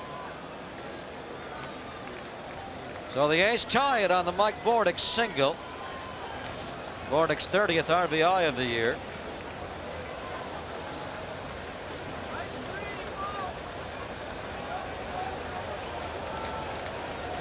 Ryan finally gets penalized for all of his walks. He walked 3 the first 3 innings, but none of them scored. And now his walk here in the 4th finally does. Aldretti way in tight. Oh, I felt that up here. Oh, that was right for the rib cage, too. That was only 93 miles an hour, Ray. No big deal. Hemo looking outside to get out of the way of this ball. Get your heart back down where it's supposed to be, Hemo. Wow. Well, he likes to work in, Nolan Ryan. He's from the old school. Despite his 2 stints on the DL last year, he hit 12 batters, second most in the league. Missing low. Ryan clearly not the sharp Ryan we have seen. He was not real good his last outing against the Blue Jays, but his first outing back off the DL, he was very good. A's have not pounced on him yet, but he has been falling behind. 2-0 pitch. Heeman misses. 2 balls and a strike to Heeman, who singled to right to break up the Ryan no-hit bid. That was leading off the A's 3rd.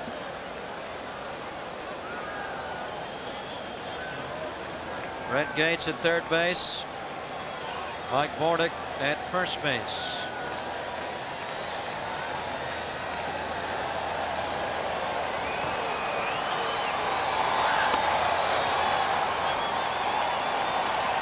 Nolan Ryan falls behind, 3 balls and 1 strike.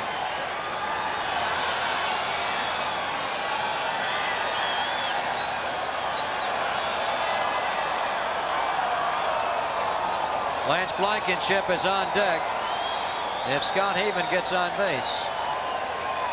1-1 ball game. A's batting in the bottom of the 4th.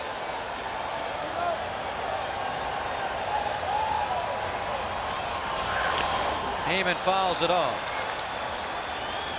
Pitch might have been down and out of the strike zone, but a straighter fastball, not a bad idea, as Heeman had his sights on it. Just not able to make good contact, but 3-1, why be taking? I think he's going to try to come in with a good fastball to overpower the hitter.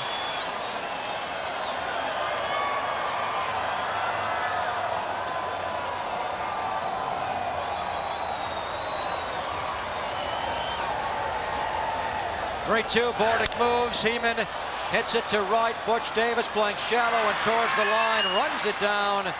That's almost the same spot where Ruben Sierra caught no-hitter number 6 for Nolan.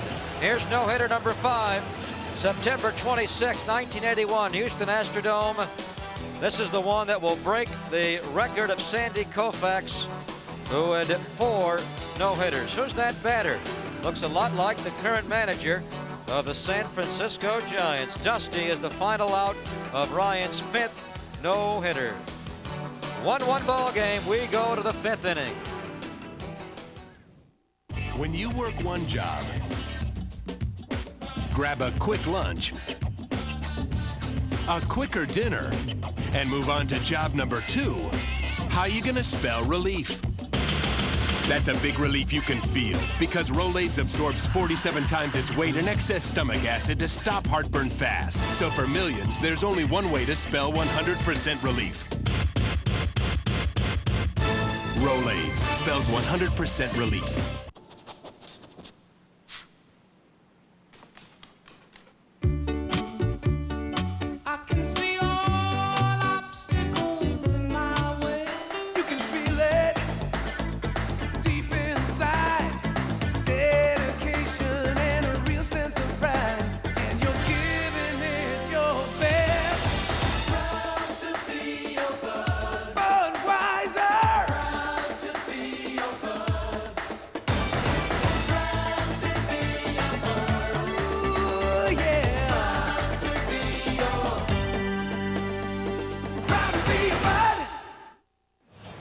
Tie scores, we go to the top of the 5th inning, 1-1.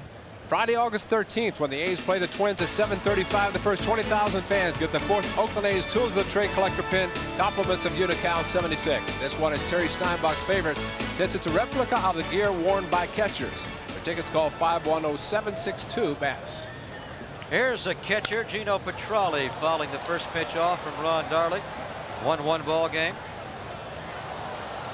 It'll be Gino Petralli, Doug Strange, and Butch Davis, batters 6, 7, and 8 for Kevin Kennedy's Texas Rangers. Ron Darling, 0-1 pitch. He pulls it, Petralli, and Aldretti will retire Gino for the first out of the 5th.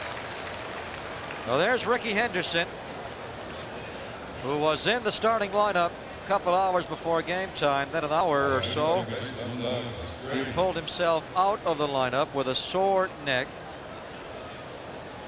and some bad career numbers against Nolan. 1 for 13 lifetime, 7 strikeouts. But hopefully you joined us at the beginning of our broadcast tonight, including on deck our 30-minute pregame show. Sandy Alderson, our guest, and he confirmed that the A's are being pursued, I think is the best way to phrase it, as Gates throws out Doug Strange. They are being pursued by a couple of teams around the American League. He said not the New York Yankees. He would not say which team. Said more than one, less than a handful. Have to think it's maybe the Blue Jays, maybe the Red Sox. In any event, those teams are going after Ricky. And Ricky, who has a no-trade clause, is being consulted. And the A's, not tonight, but maybe tomorrow, could trade Ricky Henderson. There's a strike from Darling to Butch Davis. Well, it was 2 years ago this date that the A's obtained Ron Darling, just beating the deadline, getting him from the Montreal Expos. I think that's the key when you talk about tomorrow, trying to get a player before the waiver deadline, because after that it'd be tough for a team to let a player pass. If they're Blue Jays, for example, other clubs might claim a player to prevent him from going to the Blue Jays. And there are 2 deadlines. The one that comes up 9 o'clock our time tomorrow. That's the last time you can make a trade without waivers. Then there's the deadline, August 31st, the last day to put a player on your Major League roster for postseason play. That was the day the A's made the Canseco trade last year, August 31st. Strike 3 called. Darling freezes Butch Davis, and then in typical Darling fashion, he sprints off the mound. A 1-2-3 fifth. He's retired 7 Rangers in a row. Darling versus Ryan tied at 1 as we go to the bottom of the 5th. Mrs. Pruitt, you sell hardware, you give out free advice. Ever use the Pacific Bell Smart Yellow Pages as a reference book? Every day. Yeah. We find your store in there, too? In the 17 years we've been in existence, not one day passed that a customer did not find us because of this ad. You ever try other Yellow Pages? Unsuccessfully, we have. Everybody wants to duplicate the Yellow Pages, and the Yellow Pages work, and I guess that's why they want to duplicate them. This is the Bible. Oh, he's in trouble now. No way. He and I have a good relationship. We find him in here, too. Yes. You know what you get when you buy a home? You get to mow your own lawn. And when something breaks, you get to fix it. And here's something you didn't plan on. When you get your mortgage at Great Western Bank, they throw in a checking account with no monthly service charges. So if you're shopping around for a home loan, talk to the people at Great Western. They got lots of ways to save on checking. And you're going to be writing lots of checks. 1-1 ball game. Rangers and the A's. On the marquee, it was Nolan Ryan pitching tonight, but Ron Darling also pitching and pitching pretty well for the A's. Greg Pompa, not Ron Darling, Ray Fosse back. I with wish you. I was that right. young. you look pretty good tonight, though. And I caught the fine point before the ball game. What'd you say, that the only time in his career that Nolan Ryan dropped down and threw sidearm, he went after you? What happened? We didn't go after me. It just happened to hit my left calf. Fortunately, to hit the calf and not my shin, to shatter my shin. But he just tried it one time, and I happened to be the victim, and he said, I never tried it after that, just right over the top. But it's a scary sight to see this guy drop down and know he's throwing 95 to 100 miles an hour. My eyes got big. I knew the ball was going to hit me. Unfortunately, it did. Fortunately, it didn't hurt me that much. My heart was pounding too hard to even hurt even more than that. Now, why you? Why did he pick you? I don't know. Maybe I... You ever ask him? No, as a matter of fact, I didn't, but maybe I saved a lot of other players. You were the guinea pig. He hit you, so he said, I'm not trying that, and it was safe around American League ballparks and National League ballparks the rest of the 80s and now to the 90s. 0-1 pitch. There's a Ryan fastball that is a strike. 0-2 on Lance Blankenship. Blankenship 5 for 8 now lifetime against Ryan. Walked his first time, stole second, advanced to third, left strained it, and then he lined into a double play in the third. Pitch inside corner, strike 3. Ryan has appeared all night to be agitated with Mike Riley. Now it appears Blankenship is, as Ryan gets the inside call. Just kind of went right up the ladder, put Charlie with the high target about waist high, and he hit the target perfectly. The ball started to run in on Blankenship and looked as if it got the corner. I don't think umpires, and I don't care who's on the mound, whether it's a future Hall of Fame, a rookie, whatever, they're not going to be intimidated by a pitcher. They're not going to start giving him calls just because he stares down or yells at him. Doug Strange throws out Jerry Brown as Ryan gets 2 quick outs in the 5th, throwing only 4 pitches. Doug Strange playing at second base. He started to play there after Billy Ripken was injured, but Ripken is healthy and set to play, but he is not going to be activated for a while. The Rangers want to keep as many pitchers as they can on the roster. They did send Matt Whiteside down today and have put John Russell on the roster, their former bullpen catcher. Ivan Rodriguez has not been placed on the DL. They say he will not go on the DL despite having cheekbone surgery. Rather interesting. Although you say it's not entirely fractured. Appeal to third and no there. It's 2-0 as the crew chief Davey Phillips gives Sierra the break, and Ryan gets a chuckle out of it. Jim Sundberg, again, I just mentioned it, kind of a separation of the bone in the cheek.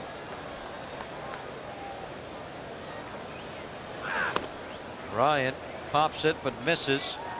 Sierra has struck out and grounded out. Ryan has now struck out 4 A's, and he's also walked 4, allowing just 3 hits, but 2 came in the 4th following his walk to Aldretti. There's a strike. 3-1 to Ruben.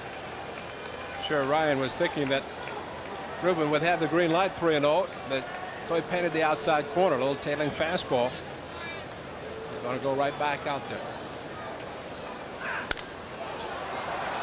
Makes a very tough pitch to try to pull, or even unless you're just thinking outside. And of course, the catcher and the pitcher is going to be able to see that also, the way you dive into the ball. And that's when they would come inside. But as hard as that ball is thrown on the outside, it's tough to try to hit the ball in fair territory with a lot of authority.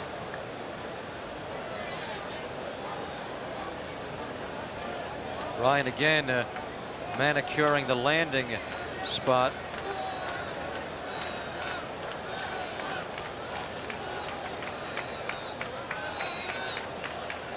Three-two pitch to Ruben Sierra. Petralli slides away. It runs away and misses.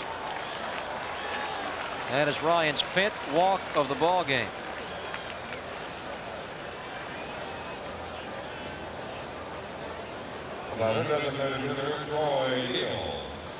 In Ryan's 3rd no-hitter against the Minnesota Twins, September of '74, he walked 8 batters in the ball game, 7 coming in the first 5 innings.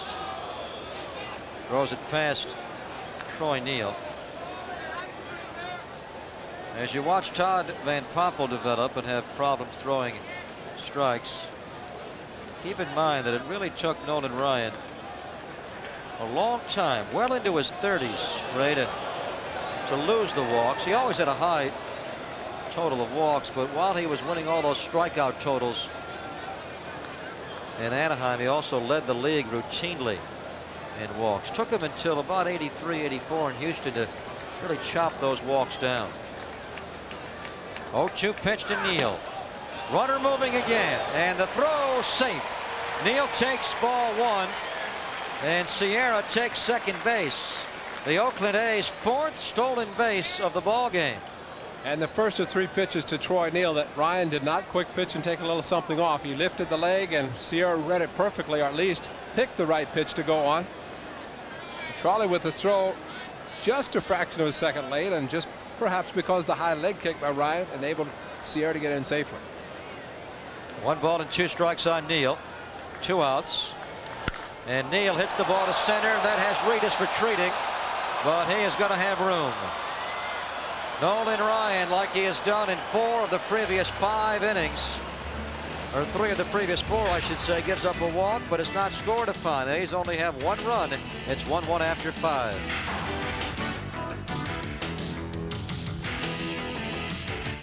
The A's host the Mariners Tuesday at 7 on Sports Channel.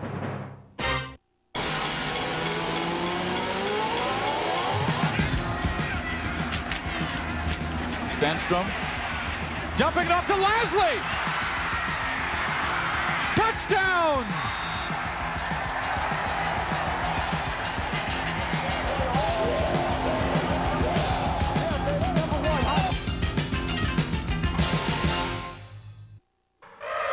How many ways can you spell family fun? Just one.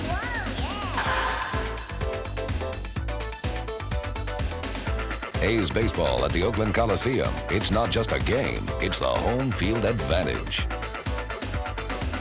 Be there Saturday, July 31st when the A's take on the Texas Rangers. All kids will receive a batting helmet courtesy of Dreyer's Grand Ice Cream. For tickets, call 510-762-BASS. The time has finally come for the cordless power roller from Wagner. Now you control the flow of paint, so the Wagner power roller can cut jobs in half. Smoothly and evenly, it can cover areas twice as fast. And cleanup is a snap, so you can finish one job and do another. Get your hands on a real value, because the value of Wagner keeps on rolling. Greg Papa, Ray Fosse back with you on Sports Channel, and for this, the last Bay Area appearance of Nolan. We have pulled out all the stops. We have a wireless camera roaming the Coliseum, and check out this shot. That's position the camera is in the right field bleacher, way up alongside Euchre. And he gets a shot across the stadium, over across the left field bleachers. And it gets a magnificent look at the Oakland Coliseum from up there. Big crowd, over 40,000. To watch Nolan say so long to the Bay Area in his quiet, understated Southern way. No big farewell tour for Nolan Ryan. Of course, he's been on the DL twice, only his 6th start of the year. He missed a lot of cities and will. Speaking of the crowd, I mentioned her to Bob Welsh. There's going to be 40,000 plus, and they said, wow, that's great. He says, it's so much fun to hear the buzz of the crowd, the hum of the crowd, and the excitement of the people in the ballpark. He said that is something that is really missed by a player whenever you don't have a big crowd. And a little extra electricity in the air tonight. Almost like a September game at a pennant race or a postseason game. 2-1 pitch. Diaz dribbles it foul. 2 balls and 2 strikes. Diaz, the Rangers shortstop, bounced to short his first time up. He'll be followed by Gary Ridas and Julio Franco. Now you take that atmosphere for granted, Ray. We felt it so often here in the Coliseum for big games. But after tonight, you really have to kind of savor it, because the A's have fallen out of the race. Last place, now 13 games behind. Nice pitch by Ron Darling, who is getting increasingly stronger as he pitches on. Another good sinking fastball from Darling. All batting center fielder Gary Ridas. Of course, it's funny when he throws the sinker, you can't really tell if it's the sinker or the fork ball. Try to see the grip on the pitch, but there's a lot of similarities in the way the ball goes down with the fork ball and the sinker. That sinker is such a sharp breaking one. Here's Gary Ridas, the center fielder and leadoff batter for the Texas Rangers tonight. He doubled on Darling's first pitch to right center and scored their only run on Juan Gonzalez's 80th RBI later in the inning. And then in the 3rd inning, he picked up a base hit on a dribbler down the 3rd base line that was fielded by Darling, but could not make the play on. So Ridas is 2 for 2 as 2 of the Rangers' 4 hits. And since Ridas reached base, Ray, in the 3rd, Darling has retired 8 consecutive Rangers. And no one has hit the ball out of the infield on him in those 8. Now his sinker and forkball are working tonight. It looks like the sinker there, not the fork. I guess the difference is the sinker can be called for a strike. The forkball, when it's thrown effectively, is, if it's not swung at, usually is a ball.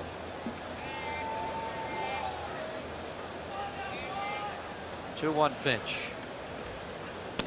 Strike 2. Just straightened the ball out a little, actually, in the last 2 pitches. Not so much of a sink, perhaps figuring that he wants to keep the ball down low, and if he uses the sinker and starts the knees, it may end up out of the strike zone. And Ridas could be patient and take it, try to draw the walk. Now he might go to the sinker or even the fork ball, now that he does have the 2 strikes.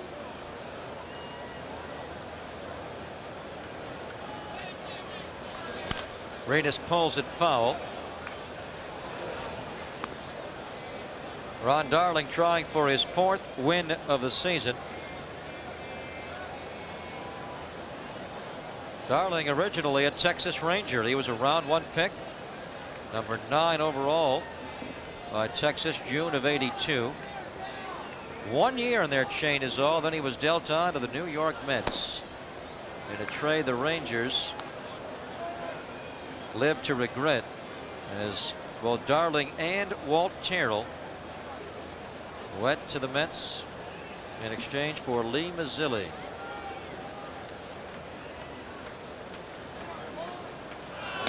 Strike 3 called.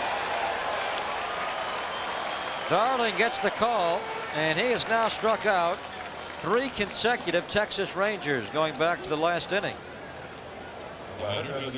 A's next home series begins Tuesday when the Seattle Mariners and Ken Griffey Jr. make their final trip of the 1993 season to the Coliseum to play the A's. Get your tickets. The A's box office or call 510-762-BASS. And Griffey is a player to come and watch. Wow. You know, Ryan is doing it with his overpowering fastball. Ron Darling tonight is doing with it with the sinker and pinpoint control with the fastball on the outside and inside corner. Ron Darling has allowed 4 Texas hits. He has not walked anybody, and he has now struck out 4, including the last 3 in a row. Julio Franco with a big swing and a miss. 1 ball and 1 strike. There's what Darling has done, throwing only 70 pitches.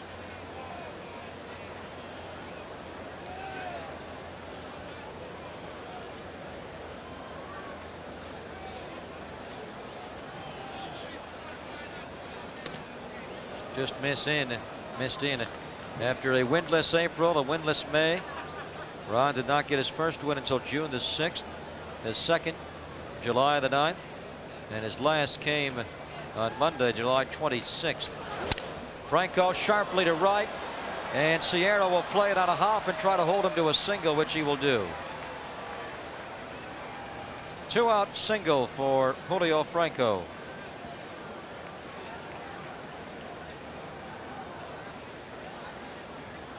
There's Ruben. He was hitting behind the plate in the netting, being pitched to by Ricky Henderson, and they were all watching, all of his former teammates. Julio Franco, Rafael Palmeiro, Juan Gonzalez were just glued. They weren't giving it to him. They were just watching. It was interesting. Usually you'd think they would be all over Ruben. They were just watching Ruben Sierra swing and all very attentively trying to remember Ruben.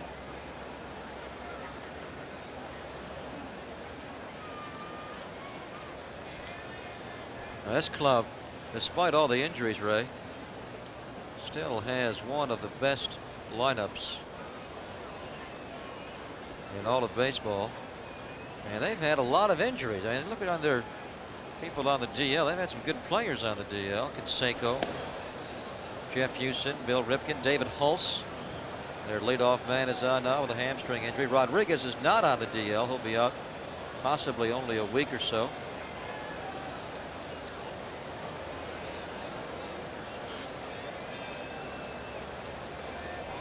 1-0 pitch to Palmeiro is pulled, and Gates is there to throw him out. Ron Darling, after giving up a run in the first, has thrown 5 consecutive scoreless innings as he and Nolan duel to the bottom of the 6th in a tie ball game.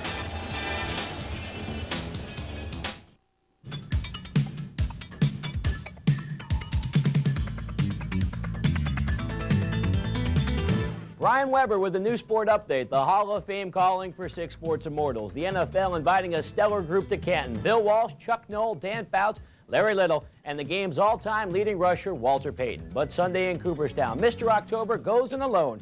Reggie Jackson gaining baseball's ultimate honor. For sports news 24 hours a day, it's new sport coming October 1st. Out here, there's always plenty of time to think, and I've been wondering if that last check I wrote cleared the bank yet. Well, thanks to Great Western, I won't lose any sleep over it. See, Great Western Bank has a 24-hour hotline that you can call to check up on your checking account day or night, 7 days a week. Works like magic. It's like these crazy telephones. Check it out. 24-hour checking from Great Western. This is your world, genuine and true, working together in all that you do, and you're giving it your best. Proud to be your bud. Budweiser. Proud to be your bud. Proud to be your bud. Ooh, yeah. Proud to be your bud. Great pitcher's duel here at the Coliseum as Go to the bottom of the 6th inning, tied at 1-1. Tomorrow afternoon, when the A's take on the Texas Rangers at 1:05, all kids 15 and younger at the game get a green and gold A's batting helmet and a little something extra, compliments of Dreyer's ice cream. For tickets, visit the A's box office. Another fine afternoon here tomorrow with a fine promotion. Helmet Day is always a good day here at the Coliseum. Well, as they get set to watch Nolan, they do so with the thoughts that this may be the last half inning of work that Nolan Ryan will give the Bay Area on the Coliseum mound. He has thrown now 91 pitches with that ball one to Aldretti to open this 6th inning. He has allowed only 3 hits and 1 run. He has walked 5 and struck out 4. Remarkable thing about Ryan, especially watching him tonight, he has not looked to the middle of the plate. He is still trying to go to the corners, and as a result, he has walked the batters and taken the counts deep and cost him a lot of pitches. Aldretti fouls it off. 1 ball and 2 strikes on Aldretti, who was bounced to second and walked. And after his walk, he came around to score the A's only run on Mike Bordick's 4th inning 2-out single. After Aldretti, it'll be Craig Paquette and Brent Gates against the 46-year-old living legend. And he blows a fastball past Aldretti. Ryan's 5th strikeout of the night. Number 5,695. Started this ball on the inside corner. A little bit of a tail towards the middle of the plate and up. And still throwing hard. 92 miles an hour. Oh, he's dropped off. You know, that is the thing that for me will be the trademark of Nolan Ryan. He's accomplished so much in his career, but the thing that may set him apart from all others, Paquette down the line, tough play for Palmeiro, Palmer and Palmeiro. He's out. What a play, Dean Palmer. And he gets some help from Rafael Palmeiro, but they're able to retire Paquette 2 away. Very accurate throw from Palmer, as it had to be accurate, a little bit up, but not wide. Palmer has a strong arm. Right down the line, taking a double away from Paquette. Watch him get rid of the ball quickly as he's going away. Able to stop and plant, but not take that extra step towards the bag. But the fact that it was up and not wide, Palmeiro able to go up and get it and come straight down. Palmer does have 15 errors this year, but Palmeiro helps him out there. The converted outfielder to first base makes a fine play.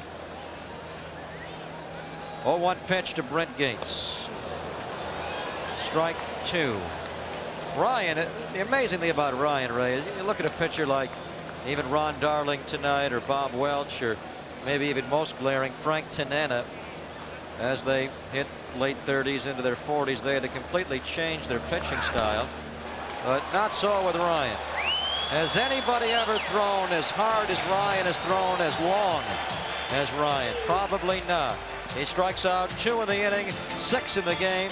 It's 1-1 after 6.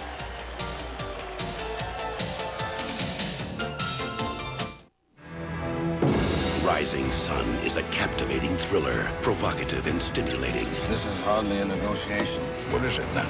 It's a homicide. Erotic, engrossing, electrically charged. Connery and Snipes simply sizzle. Gritty, stylistic, and so sexy. You should know I'm a black belt. But of course you are, dear. Rising Sun, rated R. Now playing at theaters everywhere. Any faucet can turn on water. Kohler faucets give it shape.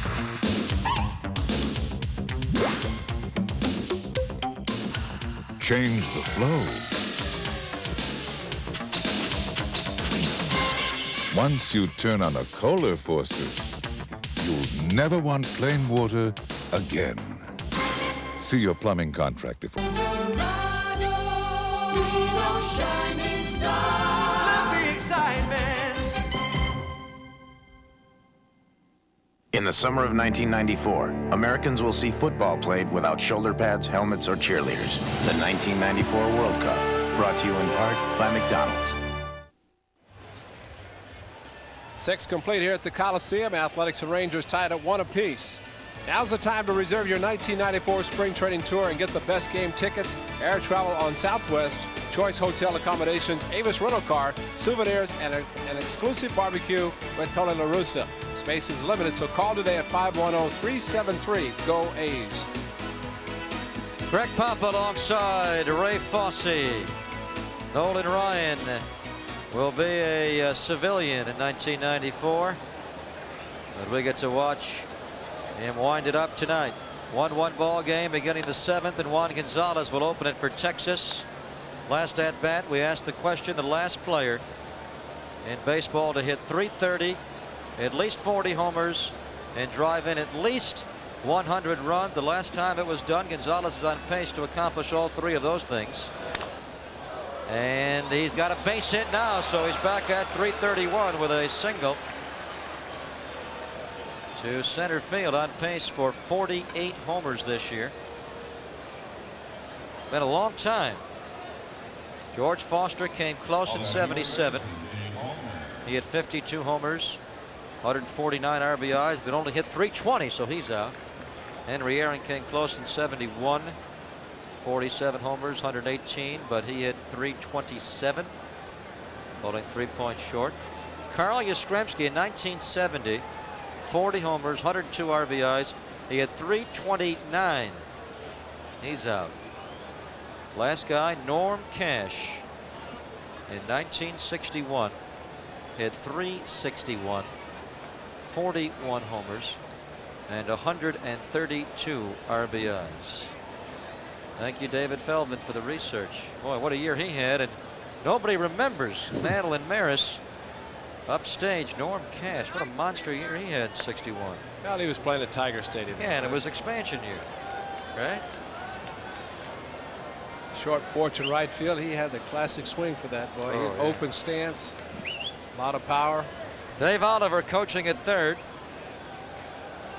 Gene Palmer, despite his slight build, has very quick wrists, and he can hit some impressive home runs.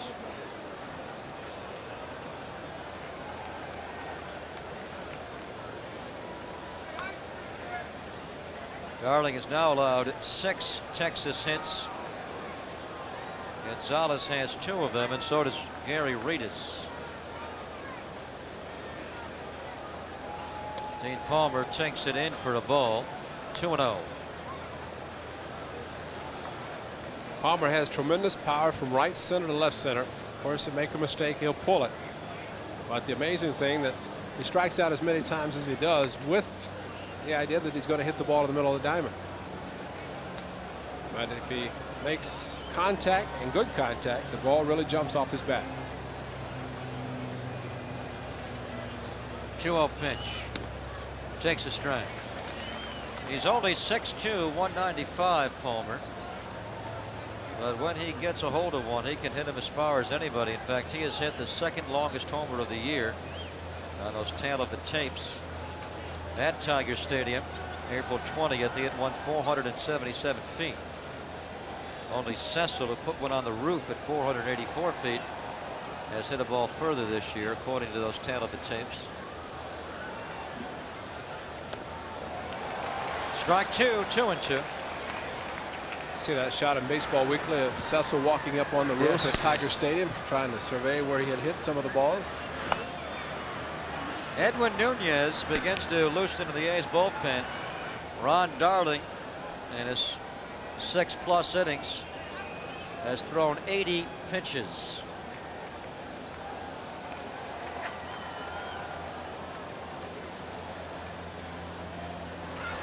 Strikeout.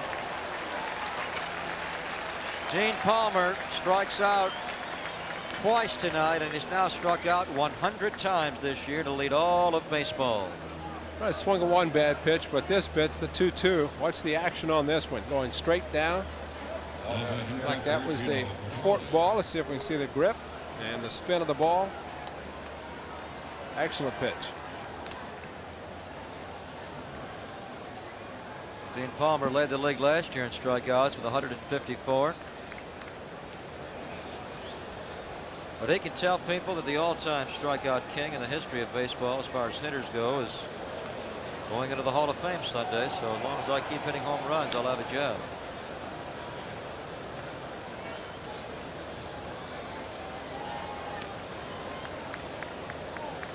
Gino Petralli with 1 out. And Juan Gonzalez at first base. 1-1 ball game. Texas batting in the 7th. You mentioned earlier on the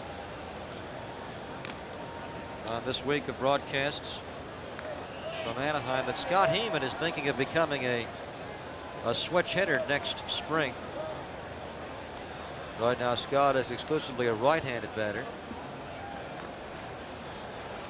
And we were wondering in Anaheim on Wednesday, the last time a guy so late in his career, as Scott is 27 years of age, converted to becoming a switch hitter. We talked about Gino Petralli, the batter now.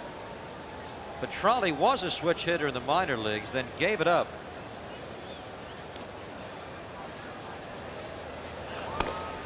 In '87, he stopped switch hitting.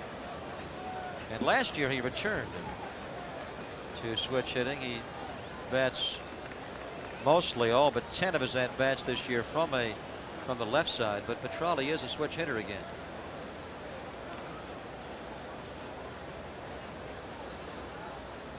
Had some ankle problems, I think, that affected him.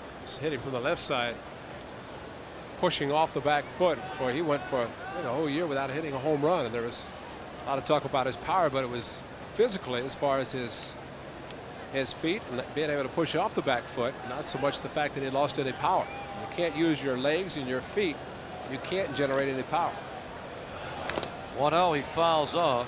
Well, I'll rephrase that. I'm no Gonzalez with his upper body strength, and some of these players can generate a lot of power just with their arm swings. Well, with this injury to Rodriguez, depending on how long it lasts, it'll be a good opportunity for Gino to play every day. Petralli, not the defender that Rodriguez is, but he's a very good offensive catcher, has been throughout his career. Twice he has hit over 300, a career .267 batting average.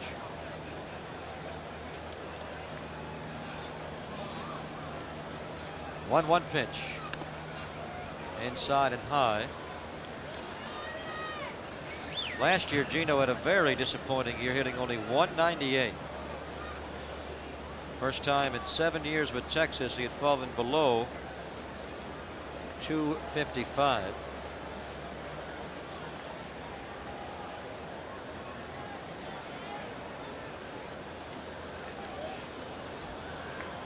Gonzalez, not a real stolen base threat, just 3 this season. Only 7 he has stolen in his entire career. Juan Gonzalez had no steals last year in 155 games. I don't think you want to take a chance of him getting hurt trying to slide into second. He's running here, and Petralli fouls it off on the hit and run. That'll even the count at 2 balls and 2 strikes. Gonzalez moving on the pitch. Kennedy has been a very aggressive manager his rookie year with the Rangers, as he was during his minor league career. Said he knows how difficult, being a former catcher, how difficult it is on the catcher and the pitcher if you have the runners in motion. And Tolarosa also very aggressive with his hitters and base runners, and also calling the pitch out.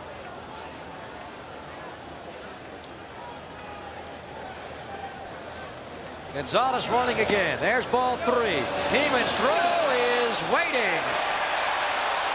Scott Heeman with Ivan Rodriguez down to injury can make the claim to having the best throwing arm in the ballpark, maybe even including Nolan Ryan. Look at this one. Here's a case of the ball just out. Wow. It just flat out beat, because Gonzalez had a tremendous jump. The throw was the pitch was outside. Bordick, put your glove down, take the throw, make the tag. And that's not an easy play for a catcher, especially having the ball out to his left, and he has to bring the ball back in without and get that much on the throw. Is remarkable. And Petralli wraps it to center, so Heeman's throw becomes even more important.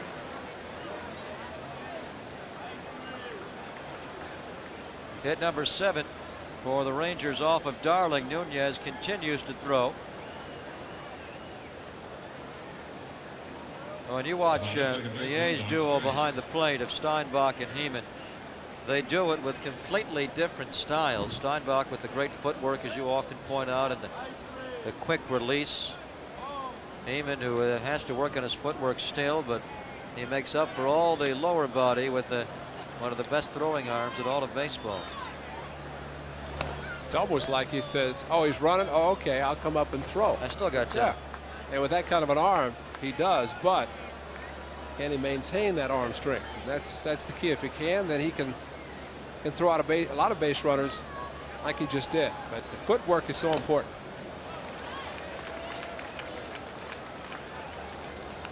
Doug Strange, 1 ball and 1 strike. He has flied to right and bounced to second.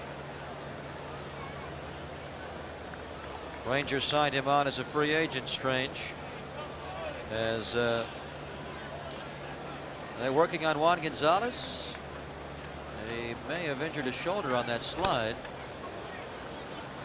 Gonzalez out stealing, as Ray pointed out. He does not steal because of that very thing. And it looks like he may have injured his left shoulder.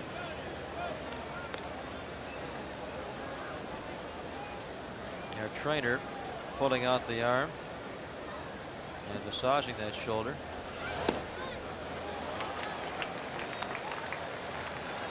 Well, Jose Canseco is going to be out until at least next year. That's if Jose's diligent in his rehab, and he's got a lot of work to do. He's coming back, hopefully, for his sake, from Tommy John surgery. Doug Strange dribbles it foul, maintaining a 2-ball and 2-strike count. Canseco torn ligaments, and his right elbow had to have the reconstructive surgery. What did they say Tommy John hit when he came back after that surgery? He lost a few points on his average. He didn't lose anything on his arm, because he said, I've got a brand new arm. I can pitch another 20 years. He almost did. Got better, it seemed. Problem is, after watching Canseco throw his knuckleball in Boston, he doesn't have 20 years on the mound left, so he better hit. Doug Strange, hot smash right to Paquette. High, but Aldrete has it high enough to pull it down. Gonzalez's leadoff single. A later base hit to Petrale. Do not hurt. As Darling throws his 6th consecutive 0 on the board. After giving up 1 in the first, his duel with Ryan continues. It's 1-1. Let's look at the Great Western out-of-town scoreboard. White Sox win again. They won 4 in a row as they are victorious in Seattle, getting 2 in the 10th. The Yankees, Tartable, Stanley, and James all homer. They beat Milwaukee 8-4. Red Sox got 8 runs early and held on despite a Harold Baines grand slam to win 8-7. Detroit, they win 8-5. That was a Mike Moore matchup against Dave Stewart. Moore was the winner. He's 7-5. George Brett homers. KC beats Cleveland 3-0 behind David Cohn, who's now 7-10. Twins leading 2-1. Jim DeShays versus Hilly Hathaway now going to the 7th. Giants win game 1 of their road trip. Barry Bonds goes deep twice. He now takes over the major league lead, passing both Gonzalez and Griffey Jr. Buechele homers today as the Cubs beat the Dodgers. San Diego wins in Cincy. Phil Plantier 2 homers. As Jeff Reardon's the loser, he's now 2-4. Pittsburgh over Philly 4-2. Montreal wins easily against Florida. Atlanta wins 4-1 behind Glavine. Fred McGriff 2 for 4 with a run scored and an RBI. The Cardinals win 3-2. So the Cardinals win and the Phillies lose. That pulls the Cardinals within 6 after they were swept in a 3-game series at the Vet. Both the Giants and Braves win. So the Giants maintain a 7.5 game lead over the charging Braves, who have won 7 of 8. In the American League East, the Blue Jays are beaten by Detroit and the New York Yankees win. So it is now a tie atop the American League East. The Blue Jays and the Yankees each have records of 59 and 45. The Red Sox, with their win, stay a game and a half behind. And in the American League West, the White Sox win and the Royals win. Royals stay 3 back. The Rangers must win this game to stay 4.5 games behind. They are in a 1-1 tie as Nolan Ryan throws pitch number 99, a curveball to Bordick for ball 1. Ryan has retired 7 of the last 8 A's as he begins his 7th inning of work. His most impressive inning of the ball game so far was his 6th inning, when he threw only 8 pitches to go 1, 2, 3 and strike out 2. Craig Lefferts, the left-hander, being watched by John Russell. Lefferts is preparing to relieve Ryan. Ryan falls behind Bordick, 2-1. Now over 100. The 46-year-old Ryan presses on, and Bordick picks up the A's 4th hit of the game off of Nolan. Oh, Bordick has had good success this year against the Rangers, but first time facing Ryan this year, and he has hit him hard. Actually 3 times as he's gotten a couple of hits, and the line drive to right field in his first at bat, but geared up for the fastball. And it could have been not a bad idea either, because Butch Davis playing him in right field to hit the ball to the right side, and he was perhaps trying to gear up and pull the fastball as he did, instead of trying to hit the ball to right field and hit it in the air too much.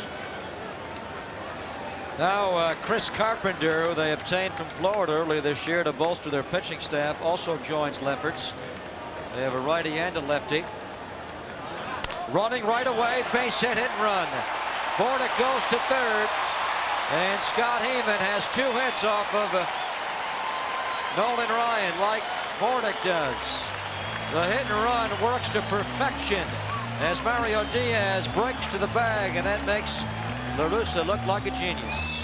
Well, it's interesting that Diaz, even though he had started towards second, the ball was not hit that hard. He could have possibly stopped and at least dived for the ball to keep it from going into left field. But did not think that Heeman would be able to pull Ryan's fastball running in on him. Diaz tried to go back, but did not dive and could not knock it down, and Bordick easily at 3rd. 1st and 3rd, and nobody out. The all-time strikeout king, who has 6 tonight, needs 1 here against Blankenship to keep it a 1-1 game. Ball 1 to Blankenship, who he has walked and struck out in between. Lance hit into a line drive double play. Well, Ryan's the type of pitcher that in this situation can get the strikeout. What Lance Blankenship wants to do is make contact, hit the ball on the ground someplace. Rangers are willing to give up the run to get the double play. Wade Darling's pitching and going to the bullpen, perhaps. Maybe not all you need, just 1 run. He is to make contact. Running. It's a strike. The throw. Another stolen base for the A's. That is their 5th stolen base of the ball game, and that is a new season high for the Oakland A's. Blankenship, Paquette, Gates, Sierra, and now Scott Heeman have all stolen bases off of Ryan and Petrali. And you can't not put a lot of blame on the catcher Petrali. He has a strong arms, made some good throws. But needless to say, people will say, because Rodriguez is not in there, that the A's are running on the catcher, but a lot of it's on Nolan Ryan and that high leg kick. A's runners at 2nd and 3rd force the Rangers to bring the infield in all the way around. Palmer, Diaz, Strange, and Palmero 3rd to 1st. 1-1 pitch as Ryan looks for a little more.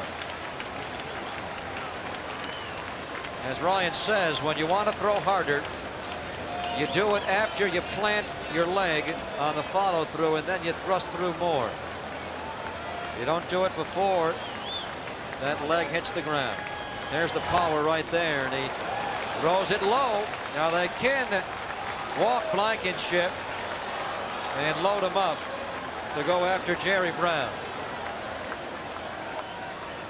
If Ryan does walk Blankenship, you may see Lefferts brought into the game. Well, this could be it for Nolan Ryan on the Oakland Coliseum mound.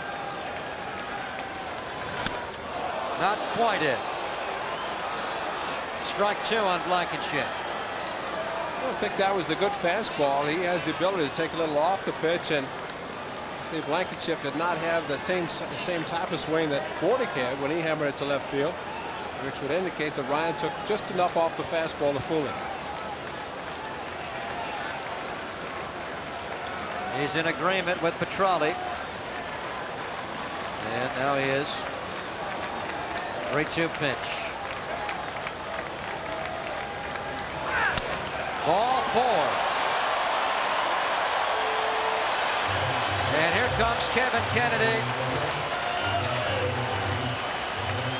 And that may be it for Nolan Ryan.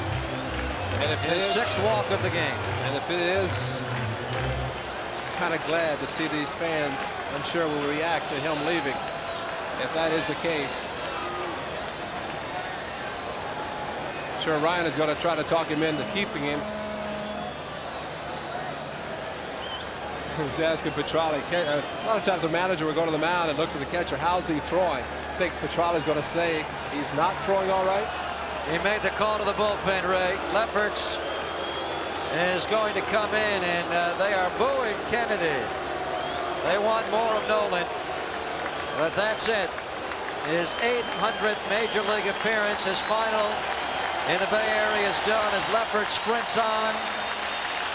He waits, and then Ryan exits.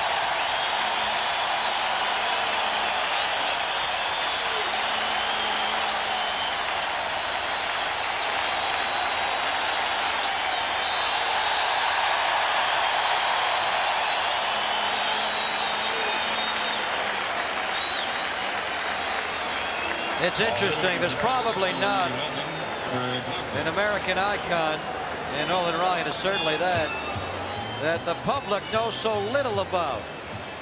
Yet everybody loves Nolan Ryan. The symbol of throwing a baseball hard is Nolan Ryan. It has to be a bittersweet moment for him, Ray, as he takes this somewhat of a farewell tour. He's not calling it. He's downplaying it. He said, I don't want anything pre-game or post-game. If they want to come out and watch me pitch, fine, but I don't want to make a big deal about it. But there's going to be many moments like this for him as he's pulled out of a ball game. And now Fan is, well, he's going to slide into second base. We're not going to show you this, obviously, because we don't want to promote this, but I guess this Fan is paying his own personal tribute to Ryan. I don't think Ryan would agree with it. I think what fans have to realize, and if you're in your mid-40s and you know how tough it is sometimes to get up in the morning and get the body moving and go to work, and you come out and marvel at the way that Nolan Ryan is able to throw the ball as hard as he does and still pitch this ball game so effectively. All he needs right now is fine-tuning of his control. The walks hurt him tonight, and some aggressive base running by the Athletics. Well, with Ryan out of there and Lefferts in, the A's bring in a pinch hitter. Dave Henderson replaces Jerry Brown.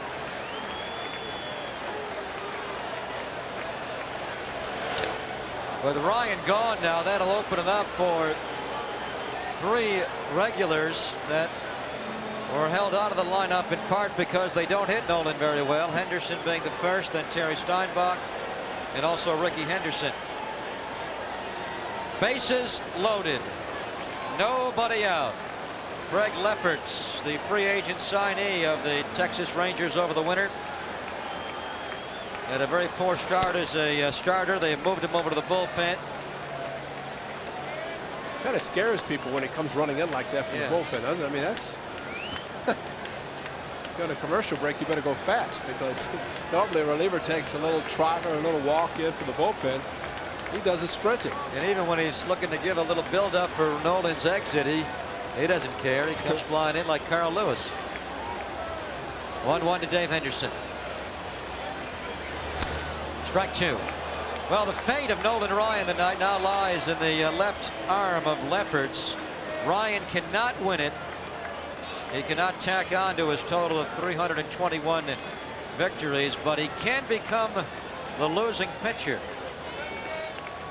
Ryan has lost 289 games, third highest figure all time. Here is a foul ball, just missed. This long inning of the A's batting may signify the end for Ron Darling, as Nunez continues to throw in the A's bullpen.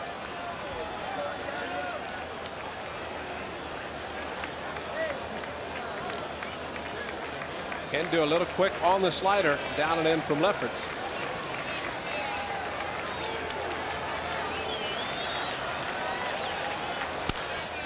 He pulls the slider again. That's Lefferts' best pitch. His fastball he'll sink. Also throws a change and occasionally throws a screwball, Ray. All Ryan can do is watch. And get ready to go ride the bicycle, which he does religiously after every start. Gets on the life cycle.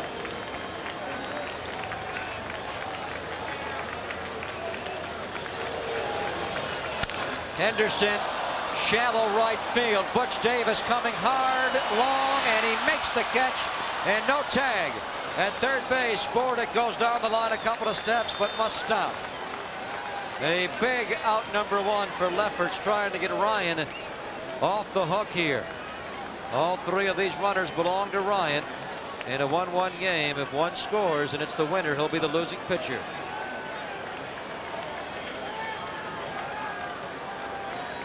Ryan sitting next to Dave Oliver, his good friend. Oliver, of course, a third base coach of the Rangers from Stockton, California. Now batting, right fielder Ruben Sierra.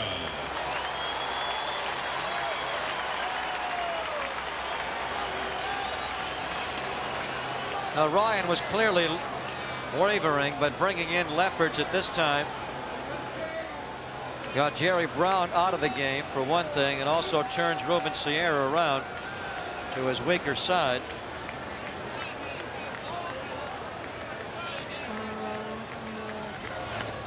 He lays off the appeal. No. Rocky Rose says ball one. If you're watching the A's for the first time in a week or so, a little more than that, you'll notice a new batting approach by Ruben. As a right-handed batter, he has closed things up dramatically. That front leg has closed up his stance.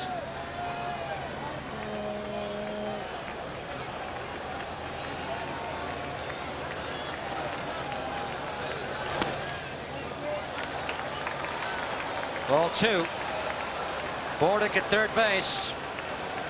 Heeman at second base. Blankenship at first. Bordick and Heeman each single to left. Blankenship walked Ryan's sixth walk of the game. Nolan walked six, struck out six. Blankenship a key runner in this situation. He can get a big lead off first. Palmeiro's not close to him, so that he can get to second under that of a ground ball to take out the second baseman on the possibility of a double play or a shortstop. See how far Palmeiro's off the bag. You can get off as far as he is, as there's no way he can beat you back and take the throw from the pitcher, even if he does decide to throw. Lefferts goes 3-0 on Ruben Sierra. Has nowhere to put him.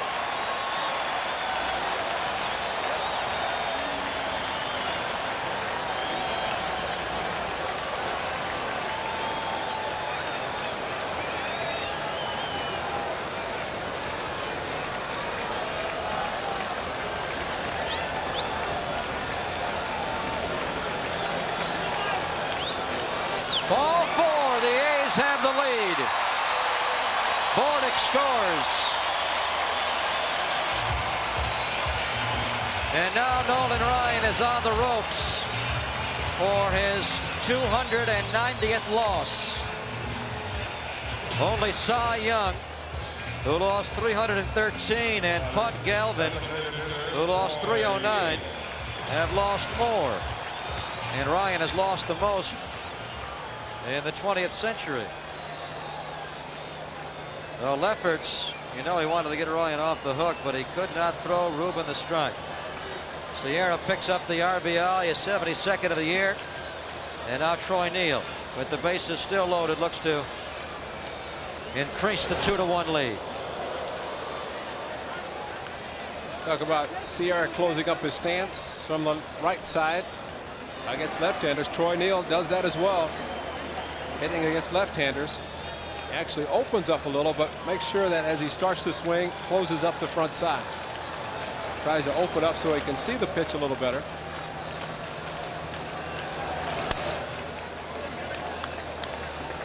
Inside to Neal, ball one. Lefferts, the former Cub Padre, 2.5 years with the Giants, then returned to the Padres late last year. He was an Oriole. Signed on as a free agent with Texas on January 13th. Carpenter, the right-hander, will probably come in after Lefferts is done with the left-handed hitting portion of the A's lineup, which continues for a little while. On deck is Mike Aldrete. Third base Heeman, second base Blankenship, first base Sierra. 2-1, the A's have the lead and want more in this 7th inning, only one away. Strike two.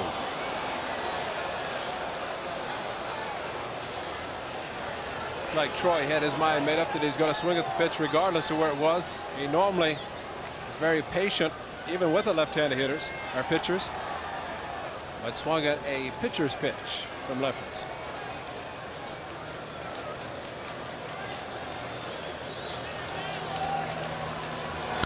Neal, base hit. Heeman scores. They're waving Blankenship in, and he scores. It's 4-1 A's. And Nolan Ryan is now in trouble as all 4 runs are charged to Nolan.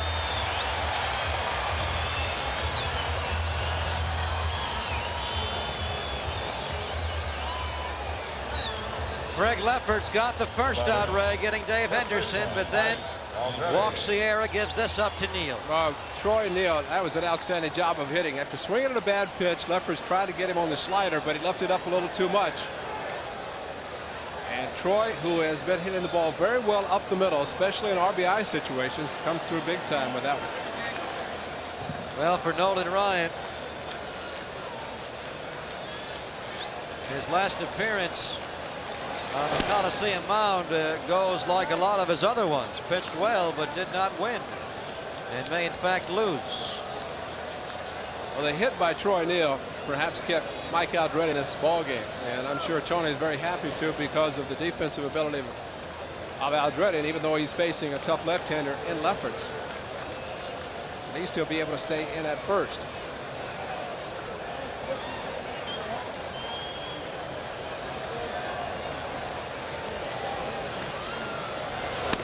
Fastball strike.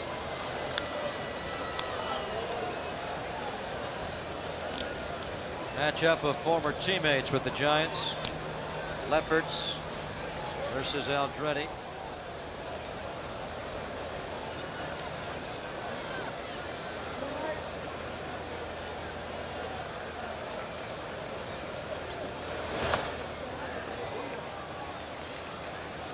There's ball 2 to Mike.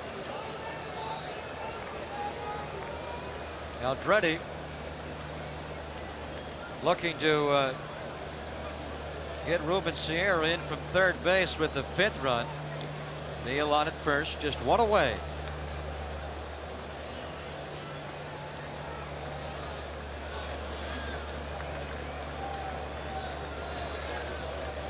Two-one pitch. Greg Lefferts is having a rough outing here. Well, especially against left-handers. When he got Dave Henderson out, And of course, walking Sierra didn't help, but to have back-to-back left-handers, that is his job, to get those guys. Over 40,000 inside the Coliseum tonight to watch the Bay Area so long of Nolan Ryan. And Craig Lefferts is blowing it up for him. Ryan pitched very well, got into some trouble in the 7th, giving up a single, and a walk to load the bases, and then Craig Lefferts came into the ball game and just blew it sky high as he got the first man, Henderson, then a walk to score a run, a 2-run single, and a walk to reload the bases. And now Lefferts is being pulled. Kennedy goes to Chris Carpenter. We'll tell you about the new Ranger when we come back. It's 4-1 nowadays, still batting in the bottom of the 7th. When you work one job, grab a quick lunch, a quicker dinner, and move on to job number 2, how you gonna spell relief? That's a big relief you can feel because Rolaids absorbs 47 times its weight in excess stomach acid to stop heartburn fast. So for millions, there's only one way to spell 100% relief. Rolaids spells 100% relief.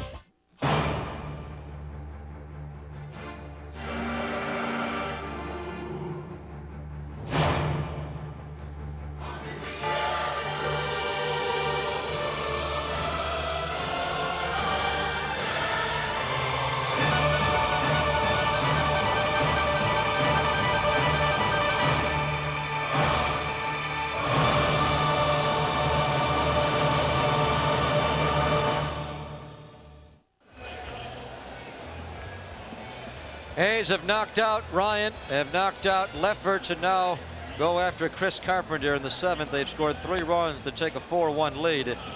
Let's take a look at the Rolaids relief pitcher stats, brought to you, of course, by Rolaids. Rolaids spells relief. Jeff Montgomery, 31 saves, just 3 blown, leading in the American League. And in the National League, Lee Smith, 34 saves, 5 blown. Greg Lefferts will not get a blown save tonight, but he had a blow up of a relief appearance as he only retired 1 man, gave up 2 walks and a base hit. Turns things over to one of the new Rangers, Chris Carpenter, who they obtained on July 17th. These numbers, his 5 previous appearances with the Rangers.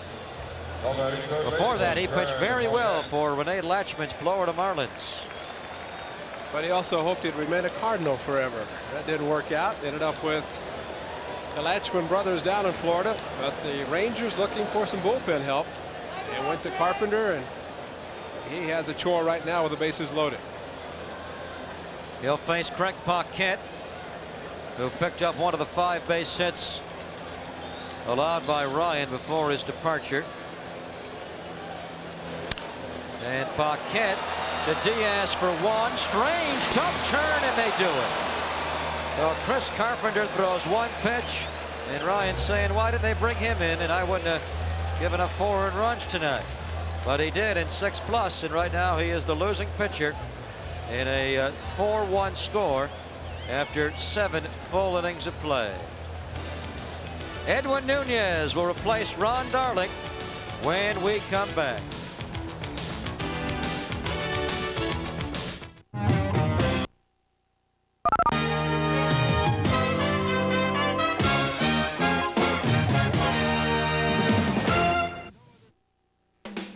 You're watching Sports Channel, an affiliate of Prime Network.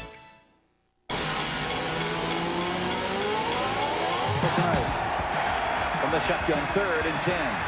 Johnson unloads. It is intercepted. John Lynch is going to take it in. Touchdown, Stanford.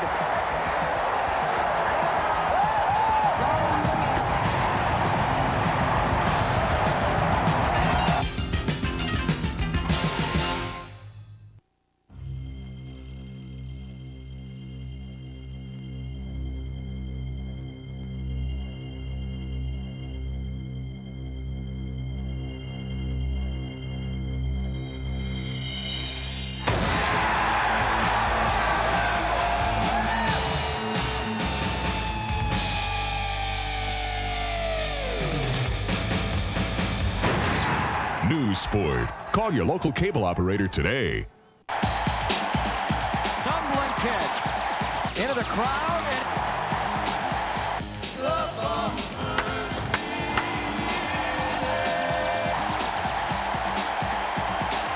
And he makes the play. In San Francisco. Double play. Giants. So now he's not mad.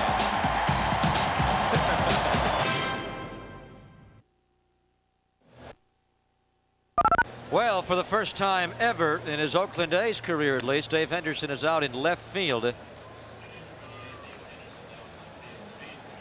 There's Hindu in left. He has to get a new fan club over there. A's have a new pitcher. Edwin Nunez throws strike one, then strike two. Lance Blankenship is in center field. He stays in center, no change there. And Ruben Sierra is in right field. Dave Henderson came in to hit for Jerry Brown, the left fielder, who was inserted in the lineup late tonight after Ricky Henderson was pulled out. Here's Nunez making his 37th appearance of the year. After Ron Darling pitched so well, Nunez starts out very well, striking out Butch Davis to open the Texas 8th inning. Ron Darling, Ray, and I think will be considered his best outing of the year tonight. Well, he's had back-to-back good outings. The last one against the California Angels, a little bit different with the run support. And tonight, facing at least his mound opponent, Nolan Ryan, who I'm sure Darling felt that Nolan probably would not give up very many runs, and it was that way for the first 6 innings. 1-to-1 duel, and Darling matched him perfectly, but it was a good pitcher's duel for those first 6 innings. Here's Mario Diaz. A quick breaking splitter. There's Steinbach and McGuire alongside. No update on McGuire. The A's will have more to say about him next week, whether or not he will return in 1993 or not. Whether or not he will return or not. I think I made that point very clear. 1-2 to Mario Diaz. Well, Darling's line, Ray, I think will at least statistically be his best of the year. 7 innings. Gave up 7 hits, just the 1 run. Walked no one. And struck out 5 Rangers. Diaz fouls it off. So the A's, who just pitched just miserably on the first 14 games of the road trip, they have now put together 3 very good starts. Van Poppel Wednesday in Anaheim. Last night, Bob Welch, his best outing of the year. And tonight, Ron Darling. I think the important thing for Welsh and now Darling coming back in the 4-man rotation. This is the first time around for Darling. Last night, Welsh was the case, and he pitched an outstanding ball game. Welch last night, 7 innings of scoreless 5-hit baseball. And Poppel on Wednesday gave up 3 runs in 6 innings of work. Bobby Witt will pitch tomorrow, try to bounce back after his worst outing of the year on Tuesday. And then Todd Van Poppel goes again on Sunday. Kevin Brown will pitch for Texas tomorrow. Kenny Rogers on Sunday. Mario Diaz rather consistent here as he fouls pitches off against Nunez. Mario Diaz has bounced to short and struck out. Hitting .311 this year for the Texas Rangers despite his 0 for 2 tonight. 31-year-old continues to be a nuisance here. Just trying to make contact. As a result, keeps fouling the ball off to the right side. Waiting a long time. Rick Honeycutt getting ready for probably Rafael Palmeiro. Diaz, that was the hardest one to foul off of the bunch. Tough Nunez splitter.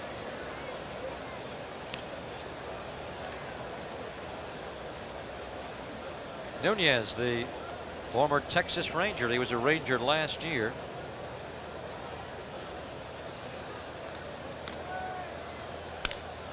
Diaz in fair play, and that one is caught by Blankenship.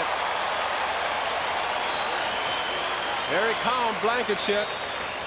Didn't panic, just started running hard and caught up to the ball. Good battle by Diaz. Get off the end of the bat on the split finger pitch. Blankenship charging hard, just a little reach out of the glove, and no problem. As he has shown, he's very good on coming in on the ball. Blankenship really settling in center field now as they move Dave Henderson around. He's played some right this week, and now he makes his first appearance ever as an Oakland A in left field. So when Blankenship and Dave Henderson play simultaneously, it is Blankenship now who's playing in center. 1-0 pitch.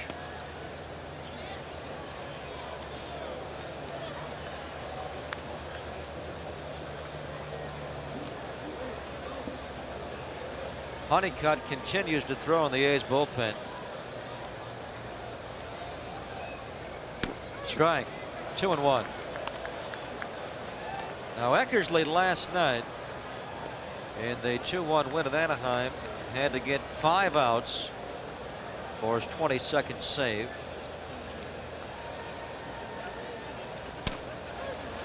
There is a strike. 2-2 to Reedus. I wonder if Eckersley's available. He's out of the bullpen, so there's the answer. Well, he was dealing in the 9th inning, especially against Tim Salmon and Chad Curtis, or Curtis first with a high fastball, and then Tim Salmon with 2 blazing fastballs, and then painted the outside corner for strike 3. The Dennis Eckersley of old coming in, especially in that 9th inning.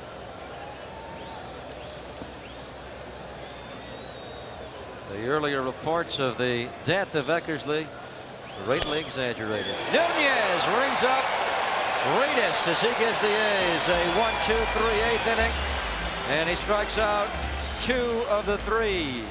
We go to the bottom of the 8th. The A's lead the Rangers 4-1.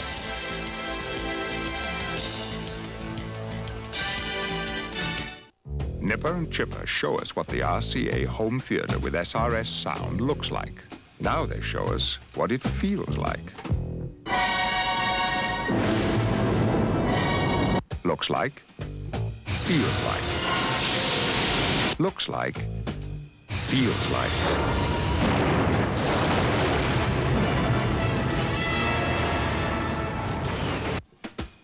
Any questions?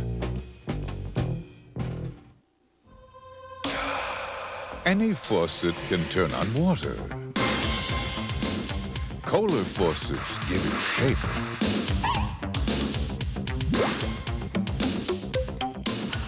Change the flow. Once you turn on a Kohler faucet, you'll never want plain water again. See your plumbing contractor for all Kohler products. What would you do with a Motorola pager? Never miss a meeting. Boss at home. Pager. All right, you got the pager number, right? We're going out. Cool, just work. What would you do? Anything. Anytime. Anywhere I want. A Motorola pager lets you stay in touch with the important people in your life while doing the things important to you. The affordable, portable Motorola pager. Life goes on. Athletics leading 4-1 as they go into the bottom of the 8th inning. The A's and Sports Specialties are looking for special people who care about others. If you know someone who fits the bill, write to us, and that person could be honored at an A's game. The address is Caring About People, care of the A's, Oakland Coliseum, Oakland, California, 94621. Sports Specialties, the world leader in professional sports headgear. Eckersley prepares to pitch the Oakland A's 9th inning in save number 23. He will have at least a 3-run lead. Actually, if the A's score here in the 8th inning, it will not be a save opportunity for Eckersley. Chris Carpenter begins his first full inning of work. He only threw 1 pitch to get a double play ball off the bat of Paquette to close the A's 3-run seventh. It is Gates, Bordick, then Heeman scheduled. Gates, base hit. That is Gary Reedus now playing right field. The guy who picked the ball up for the Texas Rangers. They have made some changes. Reedus, who was in center, slides from center to right field. Donald Harris takes over in center field. He is a very speedy player, a former football star in college. And the right fielder, Butch Davis, slides to left field. All the reasons, or the one reason all these moves are being made is the most significant. Juan Gonzalez has left the ball game. Remember, we showed you Gonzalez in the Ranger dugout, his left shoulder being rubbed by their trainer, being pulled out like it may have popped out of a socket, or at least been strained. Well, Juan Gonzalez is scheduled to bat in the 9th inning as the 3rd hitter. And that would indicate that it is something that Kevin Kennedy is a little concerned about and wants to get some treatment on it. Otherwise, taking a pretty potent bat out of the lineup.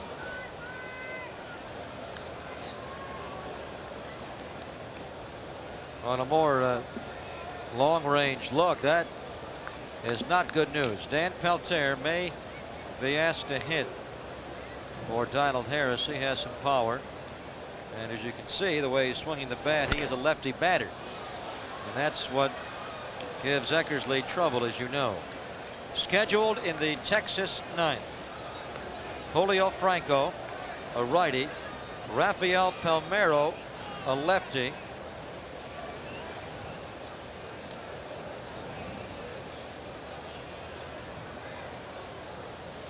and then maybe Peltier for Donald Harris. We'll find out.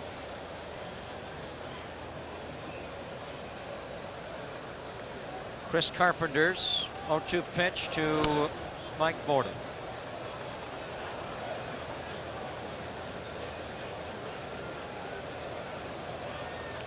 Carpenter, an excellent slide step. The way he sets up, closed with his stance. You see how the left front is way out in front of the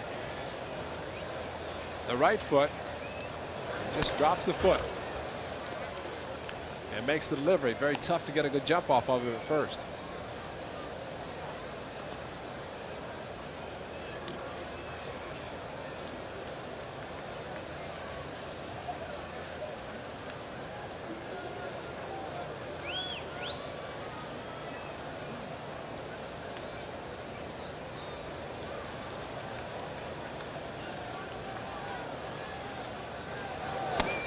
Carpenter misses up. Rangers gave up a couple of real good young pitching prospects to get Carpenter from Florida on July 17th. Rob Nan, who was one of the hardest throwers in their system, and a guy who was in their rotation earlier this year, and Kurt Miller, both went to get Carpenter. Carpenter pushes Bordick back 3-2. And Tom Grieve, their GM, Ray, pretty much admitted we overpaid. Well, we wanted Carpenter. We need bullpen help. They were a bit surprised in Arlington they didn't acquire a starter, giving up those 2 young prospects. They need starters also, but they'll go status quo for a while. Let's see if Gates moves. Yes, he is. 3-2. Bordick on a line. Butch Davis has got one, and Gates has to get back quickly. Hit it too hard, but again pulling the ball and nothing else. You're going to see the defense maybe playing Bordick a little more honest, as it is twice that he has pulled the ball tonight. A base hit off of Ryan on the curveball, and now the line drive to left field. Bottom of the batting order has been very productive for the A's. Bordick 2 for 4. Heeman 2 for 3.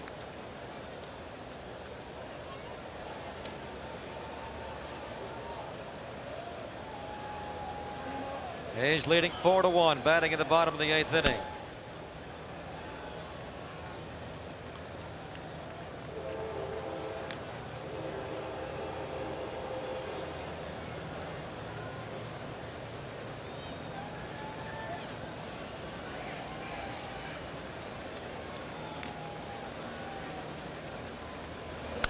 Heeman pops it. Dean Palmer, the third baseman, catches it, and there's 2 away in the A's 8th. That'll bring on Lance Blankenship. Blankenship was scheduled to bat second tonight.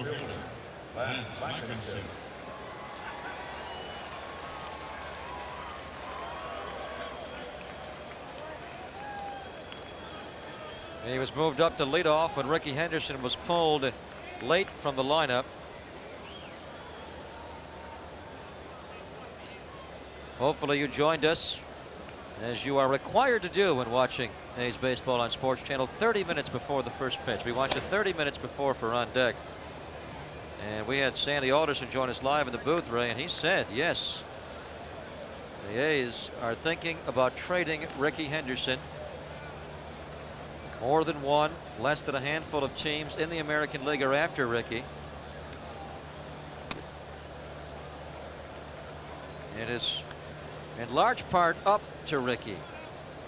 He has a no trade clause. That's the kick in the contract. That's the kicker. And he gets to choose.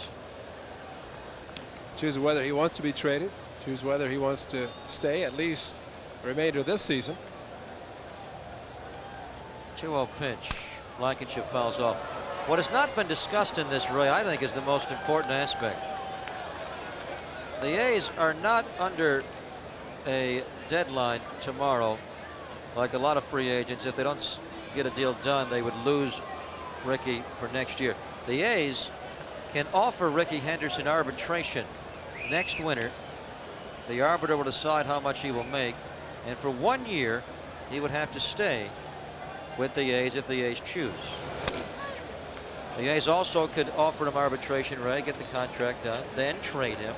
If he goes through arbitration next year, he loses the no trade element, so he can be traded then. So the A's don't have to trade Ricky by 9 o'clock tomorrow. They can trade him next winter and still get players back. So there's no gun to their head to do it by 9 o'clock tomorrow. Peter writes he signed a 4-year contract. He'll only be a free agent every 5 years. Similar to Mike Moore during this past offseason. He was not offered arbitration, became a free agent. 3-2 on Blankenship. Dave Henderson will bat next. Runner Brent Gates will be moving off first base. A's leading 4-1, batting in the bottom of the 8th. Eckersley will pitch the 9th. And he will pitch the 9th with a 3-run lead and go for his 23rd save. Julio Franco, Rafael Palmeiro, and possibly a pinch hitter stand in the X-Way. This is your world, genuine and true, working together in all that you do, and you're giving it your best. Proud to be your bud, Budweiser. Proud to be your bud. Proud to be your bud. Ooh, yeah. Proud to be your. Proud to be your bud. When you work one job, grab a quick lunch, a quicker dinner, and move on to job number 2. How you gonna spell relief? That's a big relief you can feel, because Rolaids absorbs 47 times its weight in excess stomach acid to stop heartburn fast. So for millions, there's only one way to spell 100% relief. Rolaids spells 100% relief. My friend Bill calls me up, says, let's hang out. So I say, how about the gym? How about the beach? Maybe get a dog, get a tattoo. But Bill has this thing about winning. He only likes to do things he can win. So he says, how about bikes? How about darts? How about arm wrestling? And I say, how about a game where I can actually win something useful, like money? How about Keno? The lottery game with 65,000 winners a day, Bill. 65,000. That's a lot of winners. And he says, great. I'll race you over there. Keno. It's action. It's money. It's money. 42,325 inside the Coliseum. The A's 4th sellout of 1993. They're here to watch Nolan Ryan. A's will continue the homestand tomorrow, 1 o'clock. The Texas Rangers will be here. We'll be here to bring it to you. On Sunday, a 5 o'clock game. And then the Mariners come in Tuesday, Wednesday, and Thursday next week. 42,325, fourth biggest crowd of the season. Dennis Eckersley will try to close it out. Julio Franco goes first. And he fouls it off. Eckersley shaking off the first pitch from Scott Heumann, and as a hitter, you have to wonder, what is he shaking off, fastball or slider? And Franco, whatever it was, he's trying to shake it off himself. Is he injured? The extension of the bat looked like he got his left elbow as he extended. Oh, the Rangers do not need any more injuries. Canseco and Hulse, Houston, Ripken, Rodriguez, and now earlier in this game, maybe Juan Gonzalez. And that will deprive Gonzalez of this ninth inning at bat. He left the ball game earlier. He's scheduled to come up third. He's out of there. Donald Harris in his spot. Unlikely he will bat. Probably lefty's pinch hitter Dan Peltier will bat. Eckersley's high there, and he falls behind Franco 2-1. After Franco, it is the very dangerous lefty Rafael Palmeiro. So that puts a premium on Eckersley retiring Julio Franco. 2-2 on Franco, who's in a lot of pain now as he drops the back. He's had back problems this year. He's like Canseco, Ray. They wondered about putting him on the DL, which they have not done. But is he healthy, Julio Franco? He had a pitch outside and he's trying to hold on to the bat and dropped it. And again, probably the left elbow. Well, 91. He won a batting title with a .341 batting average. Then last year, played just 35 games on the DL 3 times with a real persistent right knee injury.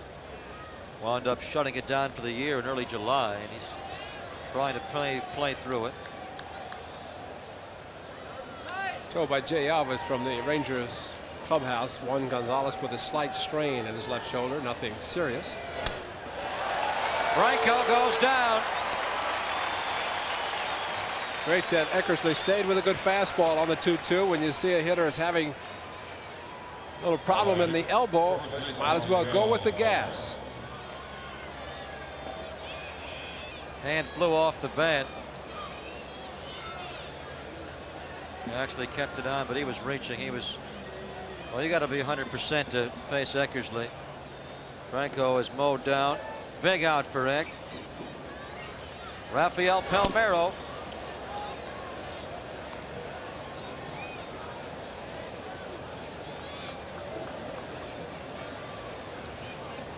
Ron Darling got him all 3 times on 3 ground balls, but he gets Eckersley here. Slapping the 1-0 pitch into center field. Biggest difference in that swing and what Palmeiro did all night, and hitting 3 balls to the right side. He tried to pull Ron Darling's good sinking fastball. This pitch is outside. He just goes with it. Eck is losing his head as he's ducking under this ball.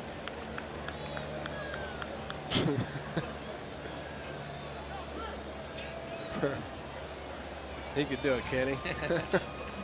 That'll bring on the pinch hitter. Hitting for Donald Harris, who is playing for Juan Gonzalez, is Dan Peltier. They called him up from Oklahoma City on June 26th, and they placed Canseco on the DL. His batting average has gone way down. It was at .386. And he has gone into a bad slump his last 20 games.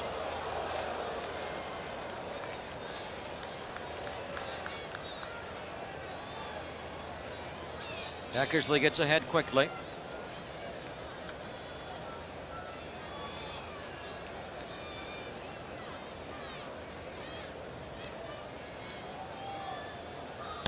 And punches him out equally as quick. 2 outs, 1 more to go. Perfect fastball inside corner. And Peltier is called out on a perfect pitch. They'd been going outside, and then came back inside.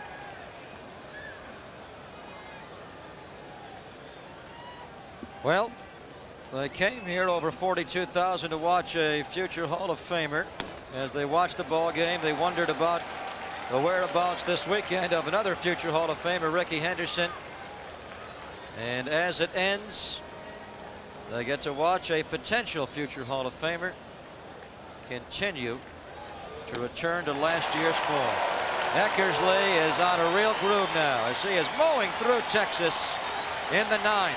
2 quick strikes on Dean Palmer. Excellent fastball, came right back with a great slider. And Palmer realizes he's going to get one of the other. Oh. 1 ball and 2 strikes. You know, it's amazing, even though he throws just 2 pitches, you can't sit on one. Because if you sit on the fastball, you can't get the slider and vice versa.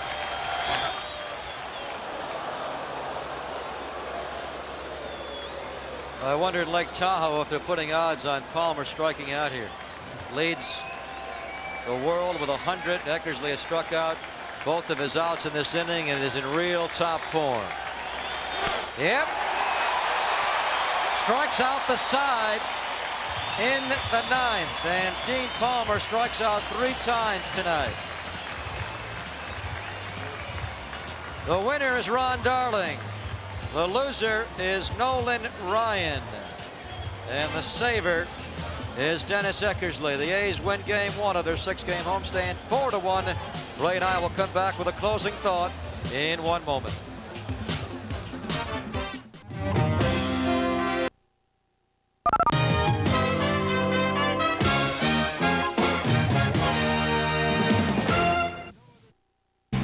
As the summer sizzles, Prime's August blazes with excitement. Live professional tennis heats up with tournament action from around the nation, and tee it up with the pros from the LPGA and European PGA Tours. And shift gears to auto racing with coverage from the SCCA, ASA, and NHRA. Plus, the punches and knockouts continue with the excitement of Prime Championship Boxing. The action and thrills blaze on this August on Prime Network.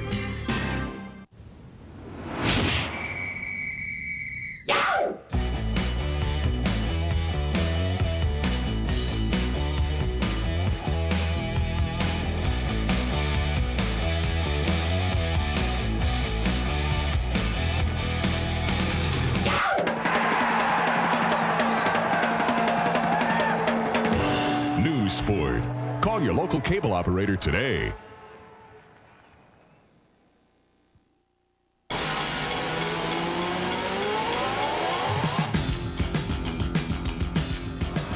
get it into the hands of Lally in 4 seconds. 3. Lally cut it. Oh! Kick off to Morgan. Count it. Game's over. Stanford wins.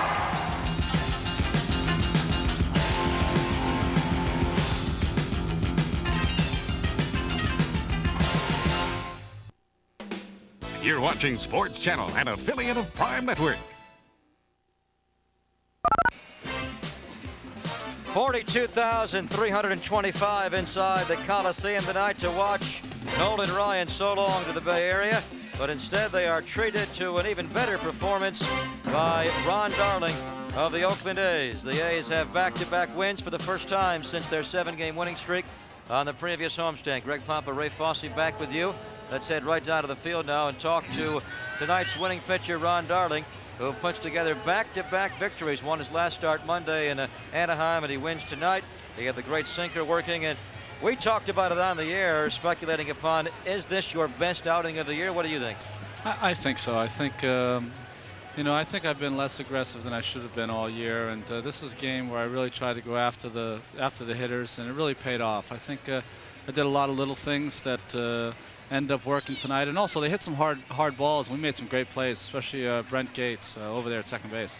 Ronnie, the first hit of the ball game, Ronnie, Gary Reedus, this is a very aggressive ball club. He swung at the first pitch. The ball did not seem to be moving as much of the rest of the ball game. How much did you learn from that first hitter as far as your sinking fastball the rest of the ball game? Well, usually, I mean, I know Gary. He's got he's got a lot of power, you know, for a leadoff hitter, just like we have Ricky. And but I figured a lot of leadoff hitters give you that first strike. He didn't. And it was sort of like pitching relief in the first inning today. He's standing on second within 5 seconds. But I tried to really, that first pitch, only indication it gave me is that the ball was up and I had to move it down. I was going to have a long day if I kept it up that high. From our center field camera shot tonight, we were wondering, is that a sinking fastball? Is that a forkball? It was the sinking fastball. You threw that a lot more than your forkball tonight. That was the pitch you felt you were strongest with, huh? Well, I think, to tell you the truth, I haven't really thrown my fastball enough. I don't, I mean, baseball's a great game. My stuff against Nolan Ryan's stuff, I mean, there's no way I'm supposed to win, and that's why baseball's a great game. But I really haven't thrown my fastball enough, and, you know, it's not a great one, but if I spot it well, I can make it work, and it makes all my other pitches better. You know, speaking of Nolan Ryan, how much do you get caught up with, you know, 42,000 fans? I know Bobby Walsh was saying it's great to see the fan support out here, but a lot of emphasis on Nolan Ryan. How much did you get caught up in the ball game, perhaps because of that?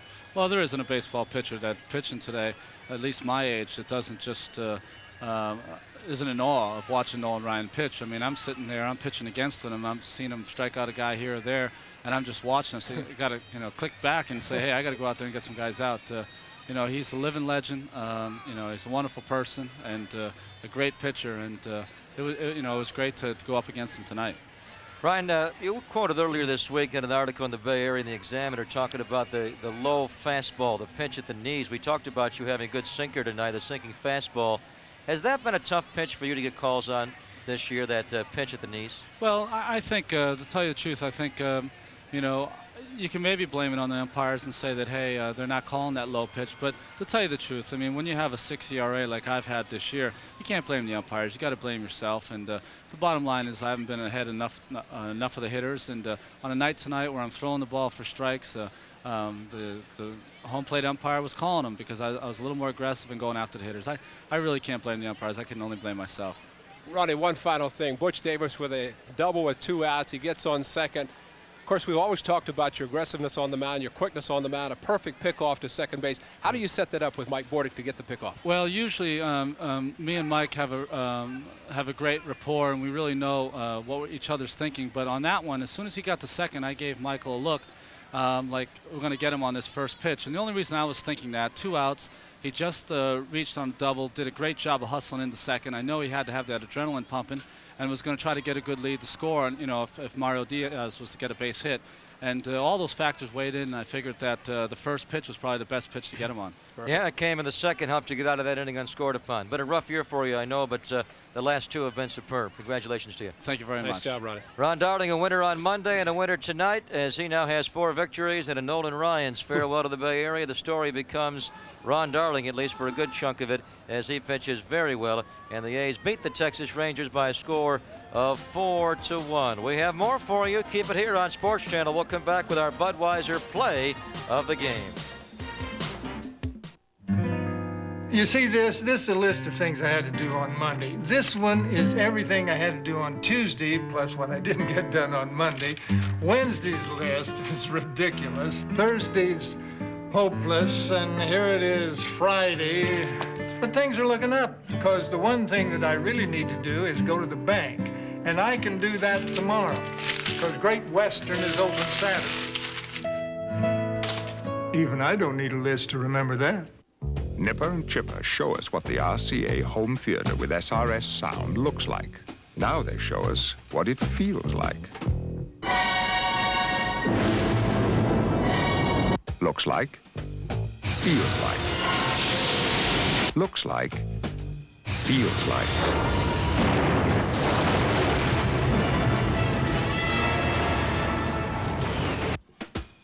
Any questions? How many ways can you spell family fun? Just one.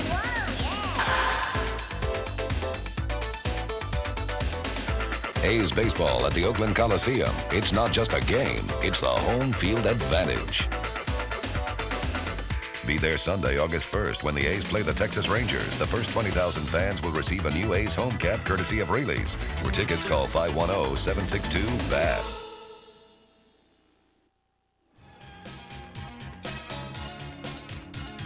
Nolan Ryan drops his record at 2-3 against the A's in his career. He finishes up 11-18 And here in the Coliseum, he is done with a record of 5-7. Nolan Ryan pitched well tonight. It was the relief outing of Craig Lefferts that blew the game up as Lefferts walked in the go-ahead run in the 7th to give the A's a 2-1 lead. And then in our Budweiser play of the game, Lefferts gives up this 2-run single to Troy Neal. That gives the A's a 4-1 lead, scoring Scott Heeman and Lance Blankenship. And that opens up the game. Edwin Nunez holds it. Dennis Eckersley saves it for Ron Darling. And the A's have won back-to-back games for the first time since their 7-game winning streak on a previous homestand. Troy Neal, our Budweiser play of the game. Budweiser, the king of beers. We'll do it all again tomorrow without the Nolan hoopla, though. 12:30, we're on deck. 1 o'clock, it is Bobby Witt versus Kevin Brown. The executive producer of A's Baseball on Sports Channel is Mark Shukin. Our coordinator, Rick Reed. Our telecast tonight produced by Jim Armentrout, directed by Tommy Edza. Really, for the A's fans, a perfect night. Over 42,000 are here to say so long to a baseball living legend. And along the way, the Oakland A's pick up a victory. For Ray Fosse, Greg Papa saying so long.